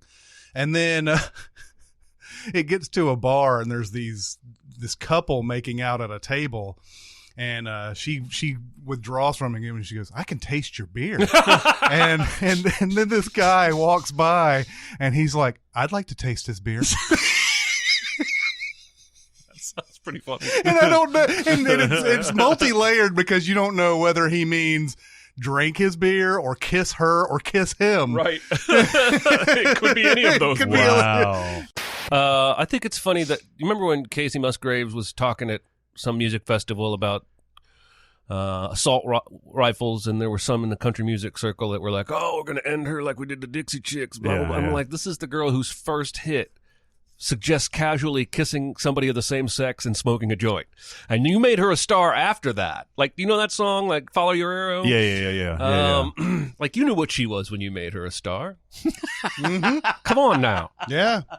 Fuck that. I love her. I think she's a big deal. The Casey Musgraves? I do. Yeah, no, she's God, she went to the stratosphere. In fact, people are saying that she has the best album of the year this year. Her songwriting is so good. And she is country enough, but unlike Taylor, she doesn't go poppy with the country, but she goes a little more adult contemporary, so it's not super twangy. And yeah, she's such a good songwriter. And she's got a good voice, but I'm jealous of her songwriting. She's the one that posed for Playboy? I don't think so. No, that was, what's her name from, who did that? Maren Morris? Yeah. I was just surprised. Like, first off, that anybody poses for Playboy anymore. Maybe it's been a while ago. Yeah. But second of all, that it would be anything like a big deal anymore. Well, and I also don't think it was like nude pictures. It was like semi-nude or like suggestive type stuff. There's no market for nudity anymore. No. It's funny that you say that because Annie Leibovitz took a photo of Miley and her dad that everybody criticized as being like too sexual. Oh, that's right. What was that picture? I forgot. It was like they were a couple, like they're draped over each other. Yeah, but it was, I mean, you'd have to really look for something to be salacious about that, right? In my memory, the picture was pretty sexy for a father and daughter. Not that I think the controversy was deserved, but you'd be able to find it pretty goddamn quick. I mean, at least if your Google is half as good as mine. Miley and what's his name? Billy Ray, Annie Leibovitz. Oh, I remember that. It's where it's this one, right? And then she's in the next one, she's like that. Yes. So she's not with him in that picture, but it's like adjacent to it. I think it was Rolling Stone, maybe. I thought it was Vanity Fair. Oh, was it Vanity Fair? It's probably Vanity Stone. Yeah, it is Vanity Fair. Vanity Stone. Oh, speaking of Rolling Stone, Paul, is it Feig or Feig? Do you know? The director? Feig. He went on this Twitter thing after what just came out. Last Christmas just came out. Mm-hmm. And there's been a decent amount of good reviews. I think it's probably middling right now. And to each one of the reviews, like he would be like, "Thank you so much for seeing this." I really like super pleasant to everybody. Rolling Stone gave him like just an eviscerated review. Yeah, gave it 1 star, said it didn't deserve the 1 star, all that bullshit. And he gets on Twitter, retweets the article, and he's like, "As a longtime reader of Rolling Stone, I'm sorry you didn't get the movie. I think other people will, but I appreciate your opinion on it." I was like, "Holy shit!" I mean, that's the only way to play it. Yeah. Well, but nobody does. Well, name another director that actually does that. If you're going to respond, no, you're right. But more often than not, it's going to be somebody who's like, "Hey, fuck you." Yeah. Well, he? I didn't even know he made that movie. Yeah. Yeah. I got good feels about that movie. I bet you it's exactly what I expect. Emma Sick at Thompson. Christmas. The one that you called Khaleesi disease. it's the one you called Khaleesi disease in the fall preview. Yes, that looks terrible to me. I mean, it looks like a rom-com. It looks like Henry Golding. Is that the guy from Crazy Rich Asians? It looks like he's kind of like a caricature of a do-gooder and stuff like that. It's got Emma Thompson and it's got a good director. I like his stuff, I think, better than you guys like it. Yeah, you do. You do. Because you guys like Spy, right? Like Spy was fun. You didn't like the Heat, Bridesmaids, okay. I like Bridesmaids. I didn't like the Heat. You didn't like the Heat? Didn't like Ghostbusters. Didn't like Ghostbusters. I know, we're all on board with Ghostbusters. Ghostbusters There's must have another just gotten one away that he from made everybody. in there. I still haven't seen Simple Favor, though. Are you serious? I've got it. That is the Jeremiest movie See, now ever. that movie is great. Yeah, it is. Yeah. This is the Jeremiest movie ever because this is the movie that once you watch it, you will come back here and say, I've seen it 15 times. All right, I can't wait. I figured out a life hack. Yeah? There's one of the movie channels I don't pay for on my Comcast subscription is Epix. Yeah. Me too. And they, I think, are owned by Paramount because they get exclusive pre-releases for like Mission Impossible Fallout was on there for months. And I don't even know if it's moved to HBO or anywhere else. And then there was another Paramount one that I saw that they got and they were running. So I think they're owned by Paramount. Point is, every single movie they show is on Hulu. Ah, okay. So if I flip past and I'm like, oh, I'd love to watch that, but I don't pay for Epix, I just go over to Hulu and watch it. Ooh. Face. Yeah. Ooh. I mean, you probably ultimately got my money through Hulu somehow, but at least I'm not double paying. I had to, man, I've got Stars, and the movie that I sent yesterday is on Stars. And so I was like, all right, I don't usually do this. I have that configuration where I send the movie on one screen, or watch it on one screen, and I write it on the other. Oh, it's the only way I do it. You do that way too. That's right. And you guys, like Chris and Aaron, I think, use the TV very often. But since it was on Xfinity and not on a Blu-ray, the pause will take like 3 seconds sometimes. Yeah, I hate that. And after about 5 minutes of doing that, I was like, "Fuck it, I'm just going to buy it on Because Amazon." Xfinity is all like the dude installing sold it to me because I recently upgraded all my equipment to this. Like I can talk to my remote now, like you lucky bastards have been for years. And he was like, "Well, it's all wireless now, and so there's not a cable box at each TV where." Like it used to be, if I wanted 3 TVs to have access to cable, there's just this little wireless box, and everything is being sent throughout the house over Wi-Fi. Yeah. Which is why when it delays 3 seconds, it's because of the fucking Wi-Fi. Yeah. So there's no way I could have gotten the time points right. And I was like, No, it's that's worth frustrating. the $4 on Amazon. I know we're not started yet, but I've decided I want to try and kill 2 birds with one stone.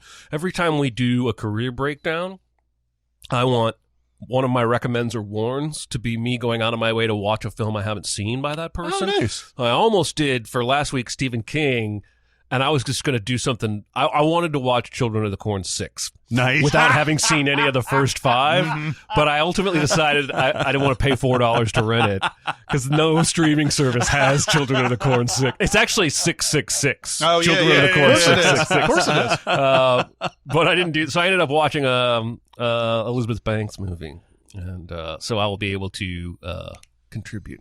Did you watch the documentary though, right? No, but I would watch that way before I watched this. Documentary's great. So It's good, just like man. the Man on Wire. Yeah. No, It's the same it's thing. exactly like. In fact, I'm surprised Robert Zemeckis isn't behind it. Yeah, seriously. Yeah, I know. Maybe He's he is. probably deep in there as an executive producer or some shit. Oh God, man! Watching the Christmas Carol. There's a. Did you guys like that at all? That movie? No. Never saw it. There's enough to like in that movie, especially because it adheres so closely to the text, but it misses all of its intended audiences. It's too scary for kids. It's like too clunky for tech heads. He got way too enamored with that early mocap stuff. Yeah. And started telling stories that didn't make a ton of sense. Like that in the Beowulf one. Yeah. I wasn't sure who the audience was for that. He did that, or he produced Yeah, that? he directed I think he Beowulf. directed that. He yeah. did another one too. There was Polar Express. Polar Was Express. was the big first one, I think, and then he started doing that a lot. Beowulf was next, I think, and then it was Christmas Carol, and he may have had one more. And even Spielberg got caught up in that for just a fraction of a second doing that. Well, and even Welcome to Marwen kind of has a little bit of that kind of vibey, feely because those he did that too, right? Zemeckis? Yeah, did that? Yeah. But those the action figures that come to life in Steve Carell's mind are the look of them is like mocap. Like they still look like dolls, even though you can tell one of them is. This is 40. Leslie Mann. Leslie Mann. You know, I figured out the first time I ever kind of got a crush for her. I was flipping channels the other day, and She's the One. Yes, was on. She's the friend. Yeah, she's like bartender friend of the girl. Oh, Ed Burns did not make a lot of great movies as a director, but that soundtrack is all Tom Petty, and it's fantastic. Yeah, She's the One was kind of shitty. Brothers McMullen was okay. I like Brothers McMullen the best of all of his. Yeah, but like, yeah, some of that stuff. Yeah, the She's the One is just like. I think it was Jim Ridley in the Nashville Scene was talking about She's the One. It was like every time something happens in this movie, there's a scene in the next scene is someone going, "Let me get this straight." I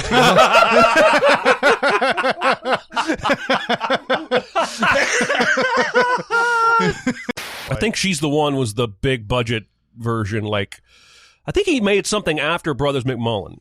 And then after those two indie decent good hits, somebody was like, "I'll throw $10 million at you, and you can cast Cameron Diaz." And isn't Jennifer Aniston in that? I think so. That was a big cast. I never saw that one. But Leslie Mann is in that. It's the first time I ever knew who she was. And then she shows up in Cable Guy. Yeah, like, the girl that Ed Burns is dating in that is the one that he either was going out with at the time or is married to or something at the time. He ended up marrying Christy Turlington, but like fucking Ed Burns. I know, but the woman in there is like that. It's the only movies you'll ever see her in, or these ones that he did. Yeah. And and Leslie Mann plays the best friend in that. Leslie Mann for me was Cable Guy. Yeah. Yeah, even though she doesn't have much to do in Cable Guy, she's just the girlfriend. And, Steven, you're being an asshole. Yeah, that's where she met Judd Apatow. Oh wow, that's right. He was. That makes perfect was sense. he a writer? He was a producer. I think like a lot of people had their hands on the writing of that one. Probably. Oh yeah, Stiller I think is the main screenwriter on Cable Guy. Well, and they were originally that was a Chris Farley joint. Oh yeah, that's right. That's right. I forgot about that. And he died in like 95, or did he die in 96? Well, I think he was still alive, and they changed directions. Oh, it wasn't because he was. No, it was Stiller came on board and wanted to make it darker, and Farley's version would have been like Beverly Hills Ninja and Cable Guy. No, the writer of Cable Guy is way more insane. Hold on. No, you won't guess this. Oh, I won't? No. It's Lou Holtz Jr., who is, yes, indeed, the son of Lou Holtz. The only reason maybe 20 minutes of thinking about that, I would have just because I've seen that credit so many times. Oh, yeah. Lou Holtz that it would have come to me. It wouldn't be. It's his only credit.